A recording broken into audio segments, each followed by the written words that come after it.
Hallelujah. ದೇವ್ರ ನಾಮಕ್ಕೆ ಸ್ತೋತ್ರ ಆಗಲಿ. ನಾವೆಲ್ಲರೂ ಒಂದು ಚಿಕ್ಕ ಪ್ರಾರ್ಥನೆಯಿಂದ ಕರ್ತನಿಂದ ಸಹಾಯವನ್ನು ಬೇಡಿಕೊಳ್ಳುವ. ಸ್ವಾಮಿ, ಈ ಸಾಯಂಕಾಲದ ಸಮಯದಲ್ಲಿ ಒಂದು ಚಿಕ್ಕ ಹಿಂಡಾಗಿ ಸುರಕ್ಷಿತವಾಗಿ ನಿನ್ನ ಪಾದ ಸಾನ್ನಿಧ್ಯದಲ್ಲಿ ಬಂದು ಸೇರುವಂತೆ ನಮ್ಮೆಲ್ಲರನ್ನ ಕಾದು ಕಾಪಾಡಿದ್ದಿ. ನಿನಗೆ ಮನಪೂರ್ವಕವಾಗಿ ಕೃತಜ್ಞತೆಗಳನ್ನು ಸಲ್ಲಿಸ್ತಾ ಇದ್ದೇವೆ.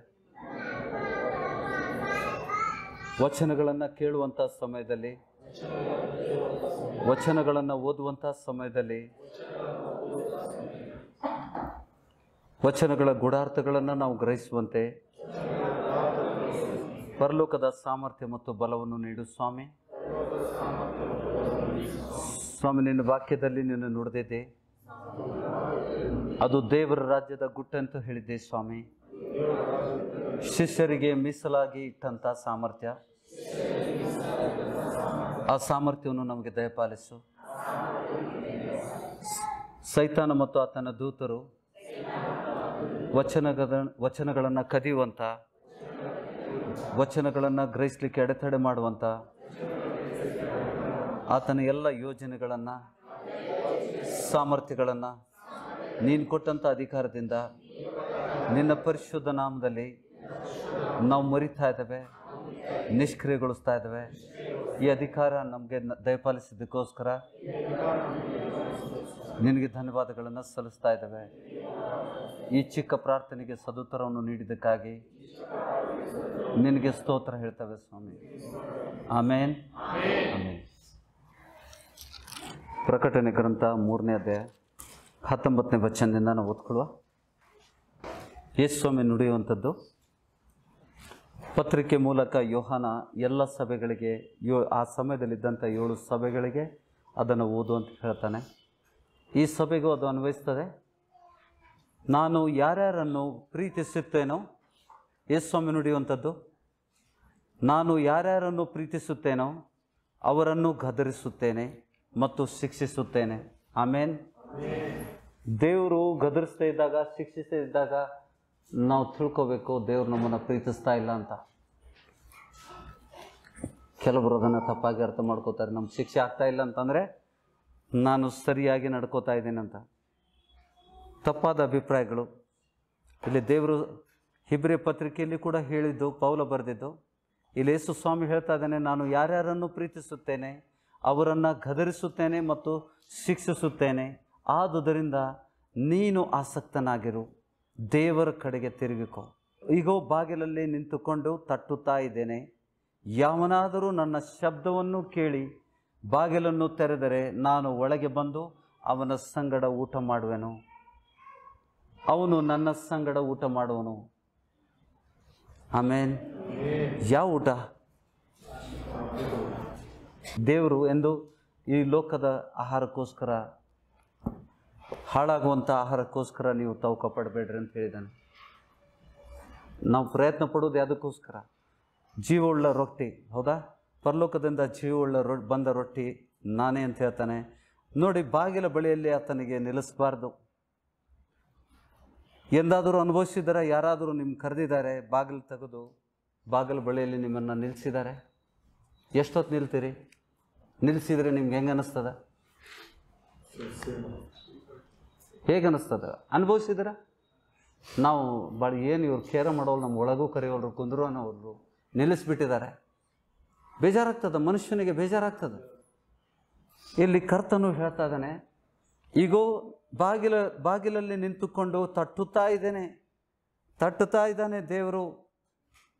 ಕೇಳಿಸ್ತಾ ಇಲ್ಲ ಕೆಲವೊಬ್ಬರಿಗೆ. ಯಾವನಾದರೂ ನನ್ನ ಶಬ್ದವನ್ನು ಕೇಳಿ ಬಾಗಿಲನ್ನು ತೆರೆದರೆ ನಾನು ಒಳಗೆ ಬಂದು ಅವನ ಸಂಗಡ ಊಟ ಮಾಡುವೆನು, ಅವನು ನನ್ನ ಸಂಗಡ ಊಟ ಮಾಡುವನು. ಇದು ಕಟ್ಟುಕತೆಯಲ್ಲ, ಇದು ನಿಜವಾದ ವಿಷಯಗಳು. ಎಷ್ಟೋ ಬಾರಿ ಯೇಸುಸ್ವಾಮಿ ತಟ್ತಾನೆ, ನಮ್ಮ ಹೃದಯದ ಬಾಗಿಲುಗಳನ್ನು ನಾವು ತಿರಸ್ಕಾರ ಮಾಡ್ತೇವೆ. ಯಾಕಂದರೆ ಲೋಕದ ನಮ್ಮ ಆಸೆಗಳು ನಮ್ಮನ್ನು ದೂರ ಒಯ್ತವೆ. ಕೇಳಬೇಕು, ಸೂಕ್ಷ್ಮವಾಗಿರಬೇಕು ಆ ವಿಷಯದಲ್ಲಿ. ದೇವರು ತಟ್ತಾನೆ ಅಂದರೆ ಹೇಳಿದರೆ ತಟ್ತಾನೆ. ಮುಂದಿನ ವಚನ 21, ನಾನು ಜಯ ಹೊಂದಿ ನನ್ನ ತಂದೆಯೊಡನೆ ಸಿಂಹಾಸನದಲ್ಲಿ ಕೂತಿಕೊಂಡೆನು, ಹಾಗೆ ಅದರಂತೆ ಜಯ ಹೊಂದುವನನ್ನು ನನ್ನೊಡನೆ ಸಿಂಹಾಸನದಲ್ಲಿ ಕೂತುಕೊಳ್ಳುವಂತೆ ಮಾಡುವೆನು. ದೇವರಾತ್ಮನು ಸಭೆಗಳಿಗೆ ಹೇಳುವುದನ್ನು ಕಿವಿಡುವುದು ಕೇಳಲಿ. ಆತ್ಮಿಕ ಅರ್ಥವುಳ್ಳ ಸಾಮ್ಯದಲ್ಲಿ ನುಡಿದಿದ್ದಂಥ ವಿಷಯಗಳು. ಹೌದಾ? ದೇವರ ಸಿಂಹಾಸನ ಎಷ್ಟು ದೊಡ್ಡದಿದೆ. ಯೇಸು ಸ್ವಾಮಿ ಈ ಲೋಕವನ್ನು ಜಯಿಸಿದರಿಂದ ಆತನು ದೇವರ ಸಿಂಹಾಸನದ ಪಕ್ಕದಲ್ಲಿ ಕೂತ್ಕೊಳ್ಳಿಕ್ಕೆ ತಂದೆಯ ಸಿಂಹಾಸನದಲ್ಲಿ ಕೂತುಕೊಂಡೆ. ನೋಡಿ ವಚನ ನೋಡ್ರಿ, 21ನೇ ವಚನ ಏನು ಹೇಳ್ತದ? ನಾನು ಜಯ ಹೊಂದಿ ನನ್ನ ತಂದೆಯೊಡನೆ ಸಿಂಹಾಸನದಲ್ಲಿ ಕೂತುಕೊಂಡೆನು, ಹಾಗೆ ಜಯ ಹೊಂದುವನನ್ನು ನನ್ನೊಡನೆ ಸಿಂಹಾಸನದಲ್ಲಿ ಕೂತುಕೊಳ್ಳುವಂತೆ ಮಾಡುವೆನು. ಆಮೇನ್. ಗ್ರಹಿಸ್ಲಿಕ್ಕೆ ಆಗದಂಥ ಕೃಪೆಯದು ದೇವರದು. ನಾವು ಇದನ್ನು ಅರ್ಥ ಮಾಡ್ಕೊಳ್ಳಿಲ್ಲ ಅಂತಂದರೆ ಆ ಕೃಪೆಯನ್ನು ತಪ್ಪಿಸ್ಕೊಳ್ತೇವೆ. ಇಲ್ಲಿ ಪ್ರಯತ್ನ ಮಾಡಬೇಕು ನಾವು. ನೀನು ಆಸಕ್ತನಾಗಿರು. 19ನೇ ವಚನದಲ್ಲಿ ಹೇಳ್ತಾ ಇದ್ದಾನೆ, ನಾನು ಯಾರ್ಯಾರನ್ನು ಪ್ರೀತಿಸುತ್ತೇನೆ ಅವರನ್ನು ಗದರಿಸ್ತೇನೆ ಮತ್ತು ಶಿಕ್ಷಿಸ್ತೇನೆ. ಪರಲೋಕ ನೀವು ಸೇರುವವರೆಗೆ ದೇವರು ಶಿಕ್ಷಿಸ್ತಾನೆ ಇರ್ತಾನೆ. ನಮ್ಮ ತಪ್ಪುಗಳು, ಹೊಸ ತಪ್ಪುಗಳಿಗೆ ಮಾತ್ರ. ಬೇಕಂತಲೇ ತಪ್ಪು ಮಾಡಿದರೆ ಪಾಪ ಪರಿಹಾರಕ್ಕೆ ಯಜ್ಞ ಇಲ್ಲ ಅಂತ ಹೇಳ್ತಾನೆ. ಹೌದಾ? ಅದಕ್ಕೆ ನೀನು ಆಸಕ್ತನಾಗಿರು. ಆದ್ದರಿಂದ ನೀನು ಆಸಕ್ತನಾಗಿರು, ದೇವರ ಕಡೆಗೆ ತಿರುಗಿಕೋ. ಇದು ಶ್ರೇಷ್ಠವಾದಂಥ ವಿಷಯಗಳು. ಇದಕ್ಕಿಂತ ಕಡಿಮೆ ನಾವು ಪಡ್ಕೊಳ್ಳಿಕ್ಕೆ ಆಗೋದಿಲ್ಲ. ದೇವರ ಪರಿಪೂರ್ಣತೆ, ಈ ಲೋಕವನ್ನು ಜಯಿಸಲಿಕ್ಕೆ ದೇವರು ನಮ್ಮನ್ನು ಕರೆದಿದ್ದಾನೆ. ನಾವು ಕೆಡುಕನನ್ನು ಜಯಿಸಬೇಕಂತ ವಚನ ಕೂಡ ಇದೆ. ಯೇಸು ಸ್ವಾಮಿ 16ನೇ ಅಧ್ಯಾಯ ಕೊನೆ ವಚನ 33ನೇ ವಚನ ಯೋಹಾನನ ಸುವಾರ್ತೆಯಲ್ಲಿ ಇದನ್ನು ನುಡಿದಿದ್ದಾನೆ. ಅನೇಕ ಬಾರಿ ನಾವು ಓದಿದ್ದೇವೆ. John's gospel 16 chapter verse 33 last verses. ಎಷ್ಟೋ ಬಾರಿ ನಾವು ಓದಿದ್ದೇವಲ್ಲ. 16ನೇ ಅಧ್ಯಾಯ ನಮ್ಗೆ ಹೇಳ್ತಾ ಇದ್ದಾನೆ, ನೀವು ನನ್ನಲ್ಲಿದ್ದು ಮನಃಶಾಂತಿಯನ್ನು ಹೊಂದಿದವರಾಗಿರಬೇಕೆಂದು ಇದನ್ನೆಲ್ಲ ನಿಮಗೆ ಹೇಳಿದ್ದೇನೆ. ಲೋಕದಲ್ಲಿ ನಿಮಗೆ ಸಂಕಟ ಉಂಟು, ಧೈರ್ಯವಾಗಿರಿ, ನಾನು ಲೋಕವನ್ನು ಜಯಿಸಿದ್ದೇನೆ ಎಂದು ಹೇಳಿದನು. ಇಲ್ಲಿ ಕೂಡ ಅದನ್ನೇ ಹೇಳ್ತಾ ಇದ್ದಾನೆ ಪ್ರಕಟಣೆ ಗ್ರಂಥದಲ್ಲಿ. क्या कह रहे? तुम्हाला शांती मिळावी म्हणून मी तुम्हाला या गोष्टी सांगितल्या आहेत. जगात तुम्हाला क्लेश होतील, तरी धीर धरा, मी जगाला जिंकले आहे. मी जगाला प्रभु ने जीता है. ಯೇಸು ಸ್ವಾಮಿ ಜಯಿಸಿದ್ದಾನೆ. ಹೇಗೆ ಜಯಿಸಿದ್ದಾನೆ? ಯೇಸು ಸ್ವಾಮಿ ಜಯಿಸಿದ್ದು ಹೇಗೆ? ಲೋಕವನ್ನು ಜಯಿಸಿದ್ದು ಹೇಗೆ? ಪವಿತ್ರಾತ್ಮನು ಹೊಂದಿದ್ದರಿಂದ ಆತನು ಜಯಿಸಿದ್ದ. ನಾವು ಪವಿತ್ರಾತ್ಮ, ಯೇಸುವಿನ ಪವಿತ್ರ ರಕ್ತದಿಂದ ಆತನು ನಮಗೆ ಕೊಟ್ಟಂಥ ಆಜ್ಞೆಗಳು ಪರಲೋಕದ್ದು. ನನ್ನ ಆಜ್ಞೆಗಳು, ನನ್ನ ಬೋಧನೆಗಳು ನನ್ನದಲ್ಲ, ನನ್ನನ್ನು ಕಳಿಸಿಕೊಟ್ಟ ಆತನದು ಅಂತ ಹೇಳ್ತಾನೆ. ಆ ಆಜ್ಞೆಗಳನ್ನು ನಾವು ಹೊಂದ್ಕೊಂಡು ಯೇಸುವಿನ ರಕ್ತದಿಂದ ನಾವು ಸೈತಾನನ್ನು ಜಯಿಸಲಿಕ್ಕೆ ಸಮರ್ಥರಾಗಿದ್ದೇವೆ. ಹೌದಾ? ಪವಿತ್ರಾತ್ಮನ ನಿಯಮಕ್ಕೆ ನಾವು ಒಳಪಟ್ಟಾಗ ನಾವು ಸೈತಾನನ್ನು ಜಯಿಸ್ತೇವೆ. ಹೌದಾ? ಲೋಕದಾಸೆ ಆದರೆ ಏನು ಹೇಳ್ತಾನೆ? ನಿಮ್ಮಲ್ಲಿ ಇನ್ನೂ ಒಳಜಗಳಗಳು, ಹೊಟ್ಟೆಗಿಚ್ಚು ಇರುವುದಾದರೆ ನೀವಿನ್ನೂ ಶರೀರಗಳು ಅಂತ ಹೇಳ್ತಾನೆ. ಅಂದರೆ ನೀವಿನ್ನೂ ಆತ್ಮಿಕ ಮನುಷ್ಯರಾಗಲಿಲ್ಲ.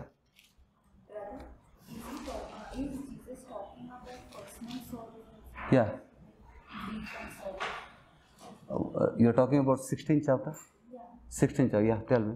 He's talking about the personal sorrows and grief that we do, or is it He has given this authority to us. He did it and He gave the authority to us. See, He gave the authority to be the children of God by believing Him. And He gave the authority over the evil spirits. Did He give the authority?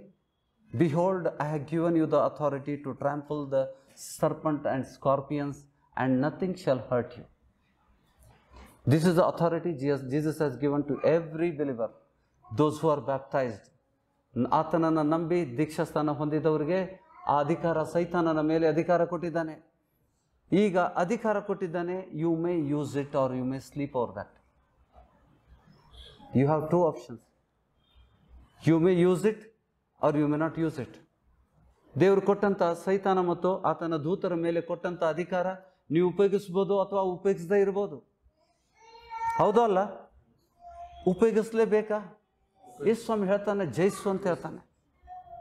ಯಾಕೆಂದ್ರೆ ನಾವನ್ನು ಕರೆದಿದ್ದು, ನನ್ನ ಜೊತೆಗೆ ಯಾರಿಲ್ಲ, ಅವರು ನನ್ನಿಂದ ಚದುರಿ ಹೋಗಿದ್ದಾರೆ ಅಂತ ಹೇಳ್ತಾನೆ. ಯೇಸು ಸ್ವಾಮಿ ಹೇಳಿದ್ದಾನೆ ಅನೇಕ ರೀತಿಯಲ್ಲಿ. C he spoke in parable.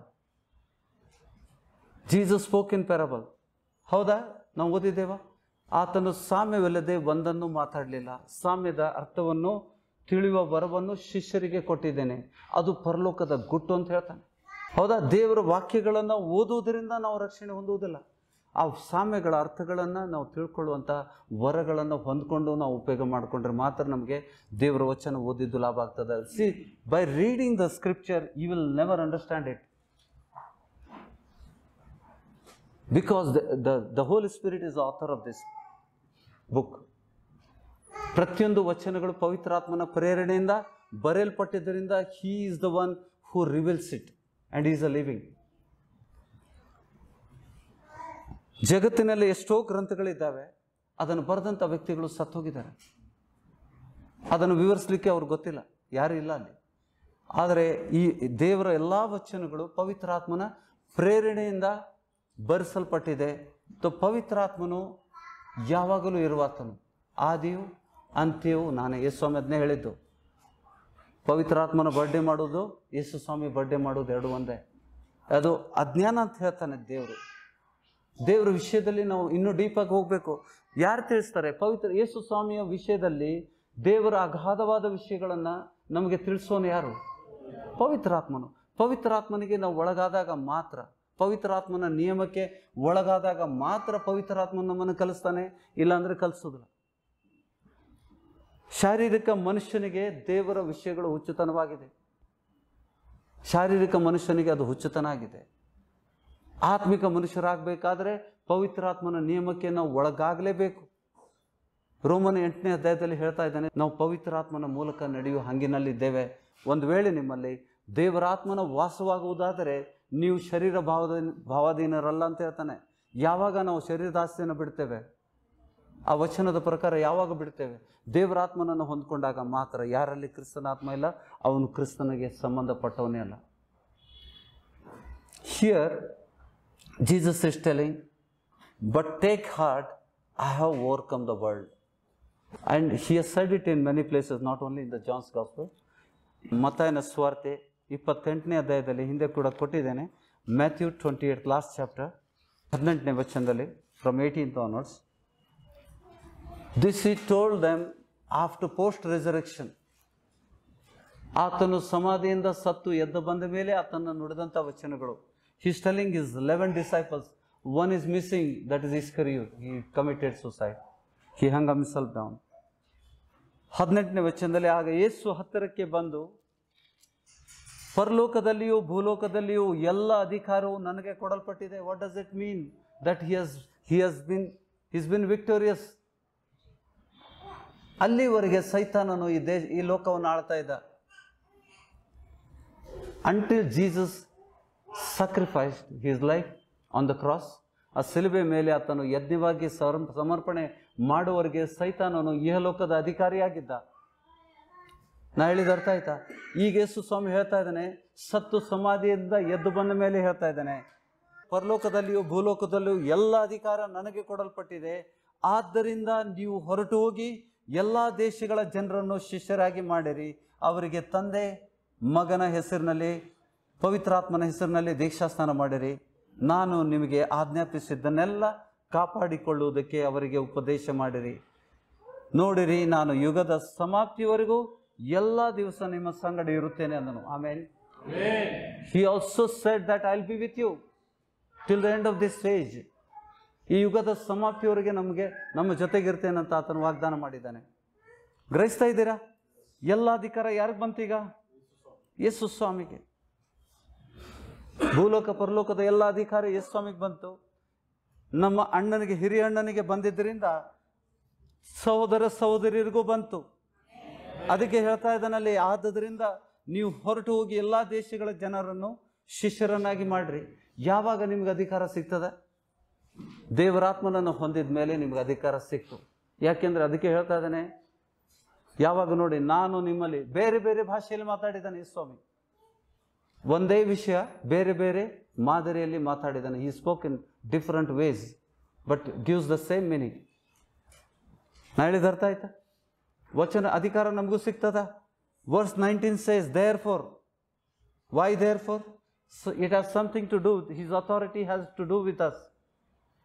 Howda? Behold, all authorities in heaven and on earth has been given to me. Go therefore. Therefore you go, because of that authority.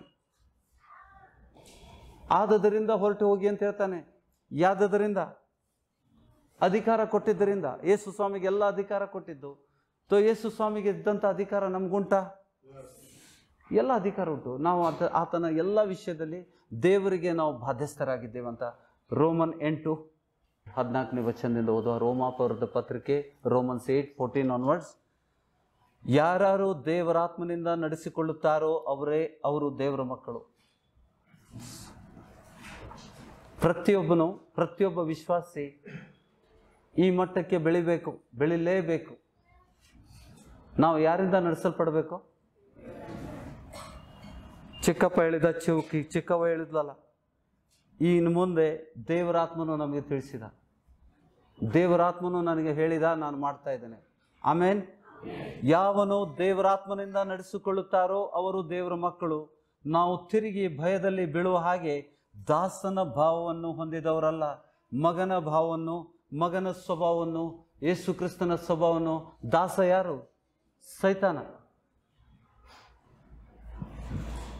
ನೀವು ತಿರುಗಿ ಭಯದಲ್ಲಿ ಬೀಳುವ ಹಾಗೆ ದಾಸನ ಭಾವವನ್ನು ಹೊಂದಿದವರಲ್ಲ, ಮಗನ ಭಾವವನ್ನು ಹೊಂದಿದವರಾಗಿದ್ದೀರಿ. ಆ ಭಾವದಿಂದ ನಾವು ದೇವರನ್ನು ಅಪ್ಪ ತಂದೆ ಎಂದು ಕೂಗುತ್ತೇವೆ. ಯೇಸು ಕ್ರಿಸ್ತನ ತಂದೆ ಮತ್ತು ನಮ್ಮ ತಂದೆ ಒಂದೇ ಅಂತ ಹೇಳಿದ್ದಾನೆ ಯೇಸು ಸ್ವಾಮಿ. ನನ್ನ ತಂದೆ ನಿಮ್ಮ ತಂದೆ, ನನ್ನ ದೇವರು ನಿಮ್ಮ ದೇವರು. ಯಾಕೆಂದರೆ ದೇವರು ಕೆಳಗಿಳಿದ ನಮಗೋಸ್ಕರ, ನಮ್ಮನ್ನು ಮೇಲೆತ್ತಲಿಕ್ಕೆ. ಲಾಸ್ಟ್ ಟೈಮ್ ನಿಮಗೆ ಚಿತ್ರಗಳ ಮೂಲಕ ತೋರಿಸಿದ್ದೇನೆ. ನಾವು ದೇವರ ಮಕ್ಕಳಾಗಿದ್ದೇವೆ ಎಂದು ಪವಿತ್ರಾತ್ಮನು ನಮ್ಮ ಆತ್ಮದೊಂದಿಗೆ ಸಾಕ್ಷಿ ಹೇಳ್ತಾನೆ. Who confirms that we are children of God? It is the Holy Spirit who lives in us. He confirms that we are children of God. He puts a seal. ನಮ್ಗೆ ಸಂಶಯ ಉಳಿಯೋದಿಲ್ಲ, ನಾವು ದೇವರ ಮಕ್ಕಳಾಗಿದ್ದೇವೆ ಎಂಬುದಕ್ಕೆ ಪವಿತ್ರಾತ್ಮನೇ ನಮ್ಮ ಆತ್ಮದಲ್ಲಿ ಸಾಕ್ಷಿ ನುಡಿತಾನೆ. 17ನೇ ವಚನ, ಮಕ್ಕಳಾಗಿದ್ದರೆ, ಈಗ ಮಕ್ಕಳಾಗಿದ್ವಿ, ದೇವ್ರ ಮಕ್ಕಳಾದ ಮೇಲೆ ಕ್ರಿಸ್ತನೊಂದಿಗೆ ಪಾರ್ಟ್ನರ್ಶಿಪ್ ಆದ್ವಿ. ನಾವು ಅಣ್ಣನಿಗೆ ಮತ್ತು ತಮ್ಮನಿಗೆ ಅಧಿಕಾರ ಬಂತ ತಂದೆಯಿಂದ. ದೇವರಿಗೆ ಸಂಬಂಧಪಟ್ಟ ಎಲ್ಲ ವಿಷಯಗಳಲ್ಲಿ ನಮಗೆ ಅಧಿಕಾರ ಸಿಕ್ತು. ಆಮೇನ್. 17ನೇ ವಚನ ಅದನ್ನೇ ಹೇಳ್ತಾನೆ. ಹಂಚ ಆರಿ ಹೋಗುವಂತ ಆಮೇನ್ ಬರಬೇಕು. ನೋಡಿ, ಓದುವ, ಎಲ್ಲರೂ ಒತ್ತಿಗೆ ಓದುವ, ನಂತರ ಆಮೇನ್ ಹೇಳಿ. ಮಕ್ಕಳಾಗಿದ್ದರೆ ಬಾಧ್ಯರಾಗಿದ್ದೇವೆ, ದೇವರಿಗೆ ಬಾಧ್ಯರು, ಕ್ರಿಸ್ತನೊಂದಿಗೆ ಬಾಧ್ಯರು. ಹೇಗೆಂದರೆ ಕ್ರಿಸ್ತನಿಗೆ ಸಂಭವಿಸಿದ ಬಾಧೆಗಳಲ್ಲಿ ನಾವು ಪಾಲುಗಾರರಾಗುವುದಾದರೆ ಆತನ ಮಹಿಮೆಯಲ್ಲಿಯೂ ಪಾಲುಗಾರರಾಗುವೆವು. ಅಂದರೆ ಆಮೇನ್. ಗಟ್ಟಿ ಹೊಂಚಿ ಹೊಡಿಬೇಕು. ಮತ್ತೊಬ್ರು ರಿಪೇರ್ ಮಾಡ್ತಾರೆ, ತೊಂದರೆ ಇಲ್ಲ. ಹೌದಾ? ದೇವ್ರ ವಿಷಯಗಳನ್ನು ತಿಳ್ಕೊಬೇಕು. ಎಂಥ ಸೌಭಾಗ್ಯ ದೇವ್ರು ನಮ್ಗೆ ಕೊಟ್ಟಿದ್ದಾನೆ. ನಾವು ಸೋತಂತ ಕ್ರೈಸ್ತರಲ್ಲ, ಹೌದಾ, ಗೆದ್ದಂಥ ಕ್ರಿಸ್ತನಂತೆ ಜೀವಿಸಲಿಕ್ಕೆ ದೇವ್ರು ನಮ್ಮನ್ನು ಕರೆದಿದ್ದಾನೆ ಮತ್ತು ಎಲ್ಲ ಅಧಿಕಾರ ಕೊಟ್ಟಿದ್ದಾನೆ. ಹಾಗೆ ನಾವು ಜೀವಿಸ್ತಾ ಇಲ್ಲ. ಆ್ಯಕ್ಚುಲಿ ದೇವ್ರ ವಚನದಲ್ಲಿ ತುಂಬ ಚೆನ್ನಾಗುಂಟು. Where he is offering seat to us. ತಂದೆಯ ಸಿಂಹಾಸನದ ಮೇಲೆ ನಮಗೆ ಕೂತ್ಕೊಳ್ಳಿಕ್ಕೆ ಆಸೆ ಪಡ್ತಾ ಇದ್ದಾನೆ. ಎಲ್ಲಿಗೆ ಹೋಗ್ಬೇಕು? ಯಾರು ಜಯಿಸ್ತಾರೆ? ಏನು ಹೇಳಿದ್ದೇನೆ? In the revolution 3rd chapter just ನಾವು ವಿ ರೆಡ್, ನಮ್ಮನ್ನು ಎಲ್ಲಿ ಕುಂದಿರ್ಸ್ತಾನೆ? ಯಾರು ಜಯ ಹೊಂದುತ್ತಾರೆ? ನಾನು ಲೋಕವನ್ನು ಜಯಿಸಿದ ಪ್ರಕಾರ ನೀವು ಕೂಡ ಲೋಕವನ್ನು ಜಯಿಸಬೇಕು. ಯಾರು ಜಯ ಹೊಂದ್ತಾರೆ ಅವ್ರಿಗೆ ಎಲ್ಲಿ ಕುಂದಿರ್ಸ್ತೇನೆ ಅಂತ ಹೇಳ್ತಾ ಇದ್ದಾನೆ. ಏಯ್ ಬೇಡಪ್ಪ, ಒಂದು ಸ್ಟೂಲ್ ಕೊಟ್ಟರೆ ಸಾಕು ನಮಗೆ. How big is the throne of god?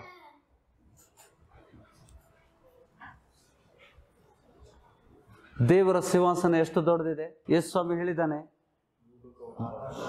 ನಾನು ಜಯ ಹೊಂದಿ ಹೇಗೆ ಸಿಂಹಾಸನದ ಮೇಲೆ ಕೂತಿದ್ದೇನೆ ಅದೇ ರೀತಿಯಲ್ಲಿ ನಿಮ್ಮನ್ನು ಕೂಡ ದೇವರು ಕುಂದಿಸ್ತಾನೆ ಅಂತ ಹೇಳ್ತಾ ಇದ್ದಾನೆ. ಸಿಂಹಾಸನ ಎಷ್ಟು ದೊಡ್ಡದಿದೆ. ನಾವು ಸೋಫಾ ಸೆಟ್ ಲೆಕ್ಕ ಮಾಡ್ತೀವಿ ಸಿಂಹಾಸನದ ಮೇಲೆ. ಯಾಕಂದ್ರೆ ನಮಗೆ ಸಿಂಹಾಸನ ನೋಡಿದ್ದೀವಿ ನಾವು ಲೋಕದಲ್ಲಿ. ಮದುವೆ ಸಮಾರಂಭದಲ್ಲಿ ಗಂಡ ಹೆಂಡತಿಗೆ ವಧುವರರಿಗೆ ಕೊಡುವಂಥ ಸಿಂಹಾಸನ ನಮ್ಗೆ ಗೊತ್ತು. ರಾಜನು ಕೂತ್ಕೊಳ್ಳುವಂಥ ಸಿಂಹಾಸನ ಮಾತ್ರ ಗೊತ್ತು ನಮಗೆ. ಆದರೆ ಪರಲೋಕ ದೇವರ ಸಿಂಹಾಸನ ನಮ್ಗೆ ಗೊತ್ತಿಲ್ಲ. ಆದರೆ ವಚನದಲ್ಲಿದೆ, ಅದು ಆ ಸಿಂಹಾಸನ ಎಂತು. ಆಕಾಶವು ನನ್ನ ಸಿಂಹಾಸನವು, ಭೂಮಿಯ ನನ್ನ ಪಾದಪೀಠ ಅಂತ ಹೇಳ್ತಾನೆ. ಸರ್ವವ್ಯಾಪಿಯಾದ ದೇವರ ಸಿಂಹಾಸನ ಅದು. ಸರ್ವವ್ಯಾಪಿಯಾದ ದೇವರ ಸಿಂಹಾಸನ. ಈಗ ಇಡೀ ಜಗತ್ತಲ್ಲಿ 1 ಕೋಟಿ ಜನ ಸೈತಾನನ ಜಯಿಸಿರೋದು ಅಂತಂದರೆ ಅವ್ರು ಎಲ್ಲಿ ಕೂತ್ಕೊಳ್ತಾರೆ?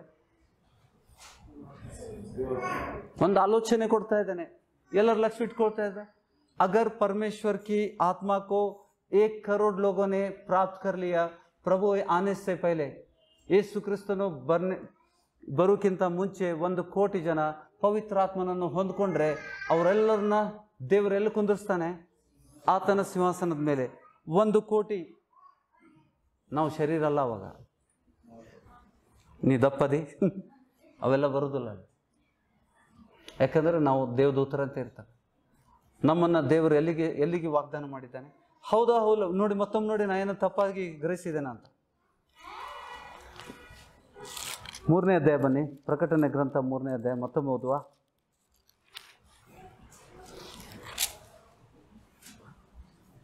21ನೇ ವಚನ.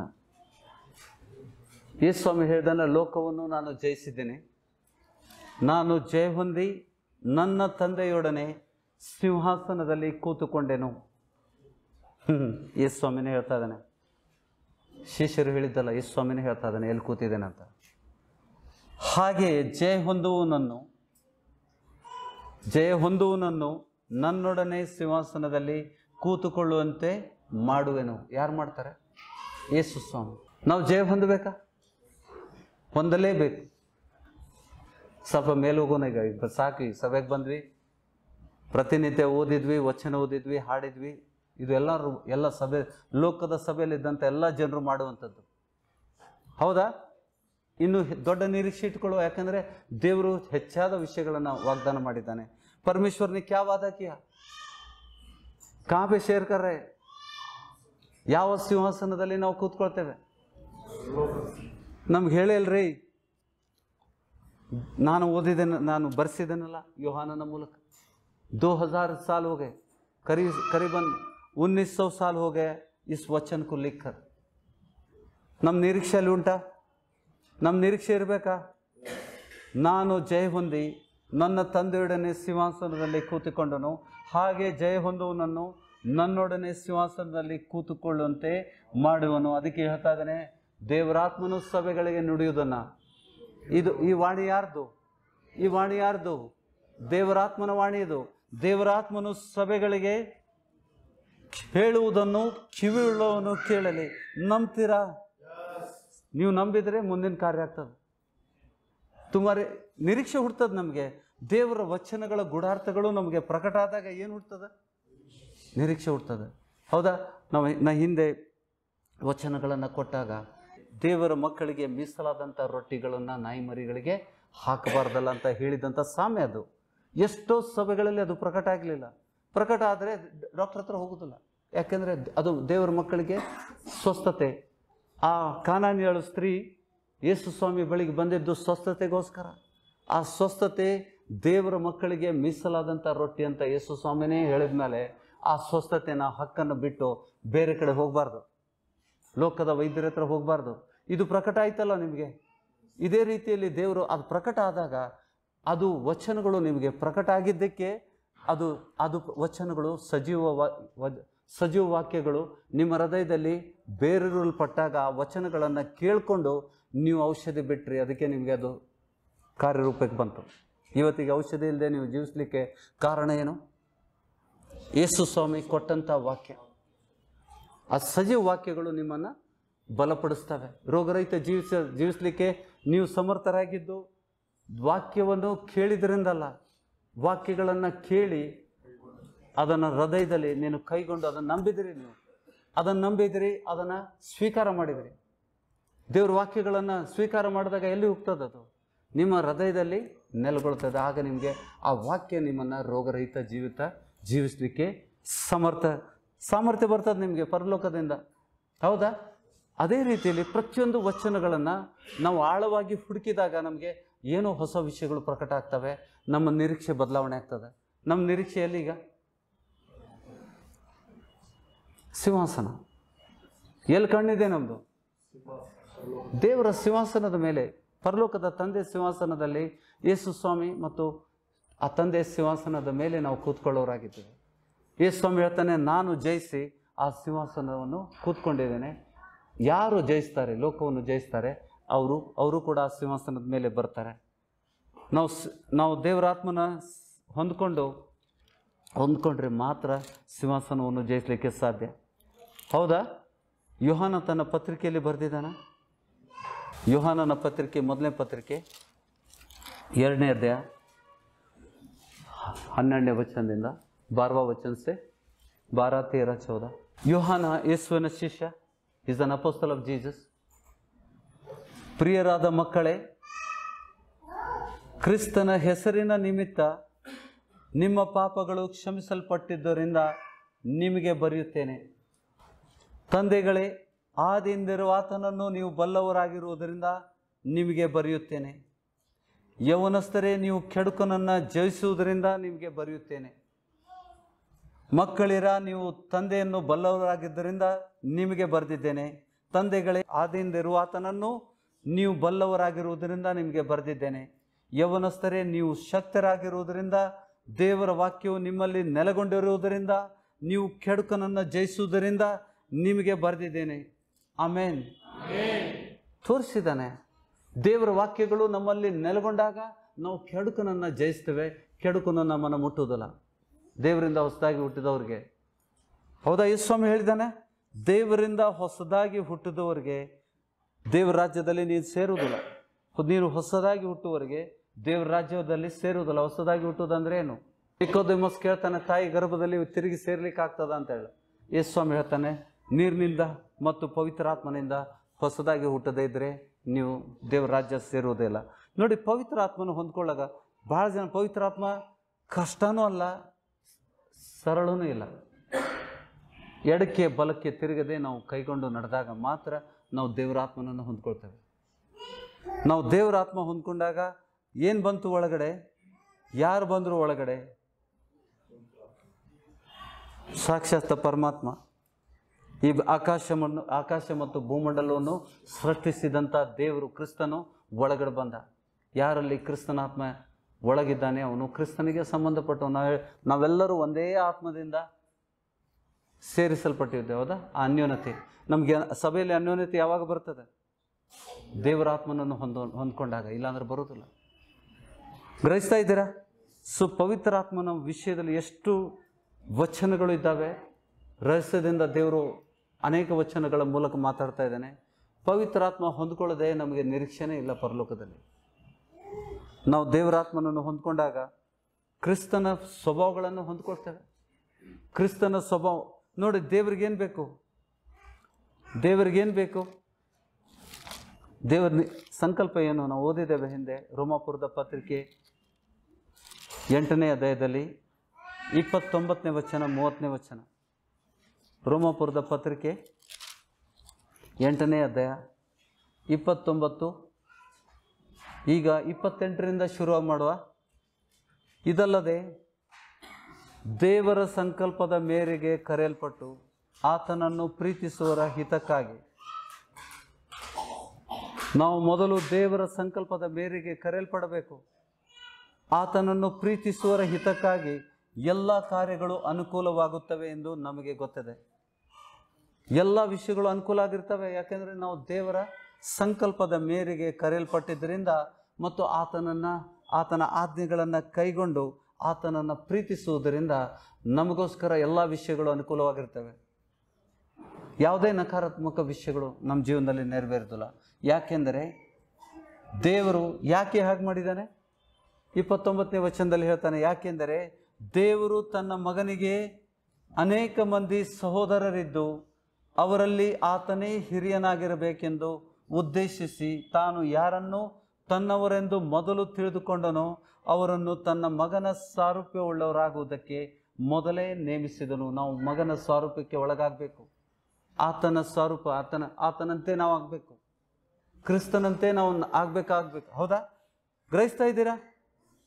ಲಕ್ಷ್ಯವಿಡಿ, ಇದು ದೇವರು ನಮ್ಮ ಸಭೆಗೆ ಮಾತಾಡ್ತಾ ಇದ್ದಾನೆ, ನಿಮಗೆ ಮಾತಾಡ್ತಾ ಇದ್ದಾನೆ.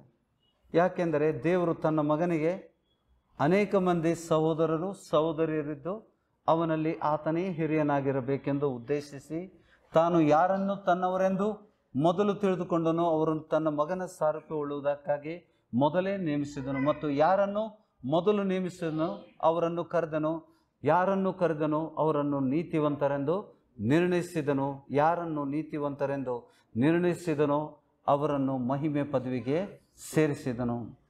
ಆಮೇನ್. ನಮಗೆ ಒಂದು ಪ್ರಯಾಸ ಉಂಟು. ಈ ಪದವಿಗೆ, ಮಹಿಮೆ ಪದವಿಗೆ ಸೇರಬೇಕಂತಂದರೆ ನಮಗೆ ಪ್ರಯಾಸ ಉಂಟು. ದೇವ್ರ ವಾಕ್ಯಕ್ಕೆ ವಿಧೇಯರಾಗಿ ದೇವ್ರ ವಚನ ಏನು ಹೇಳ್ತದೆ ಅದನ್ನೇ ಕೈಗೊಂಡು ನಡಿಬೇಕು. ಹೌದಾ?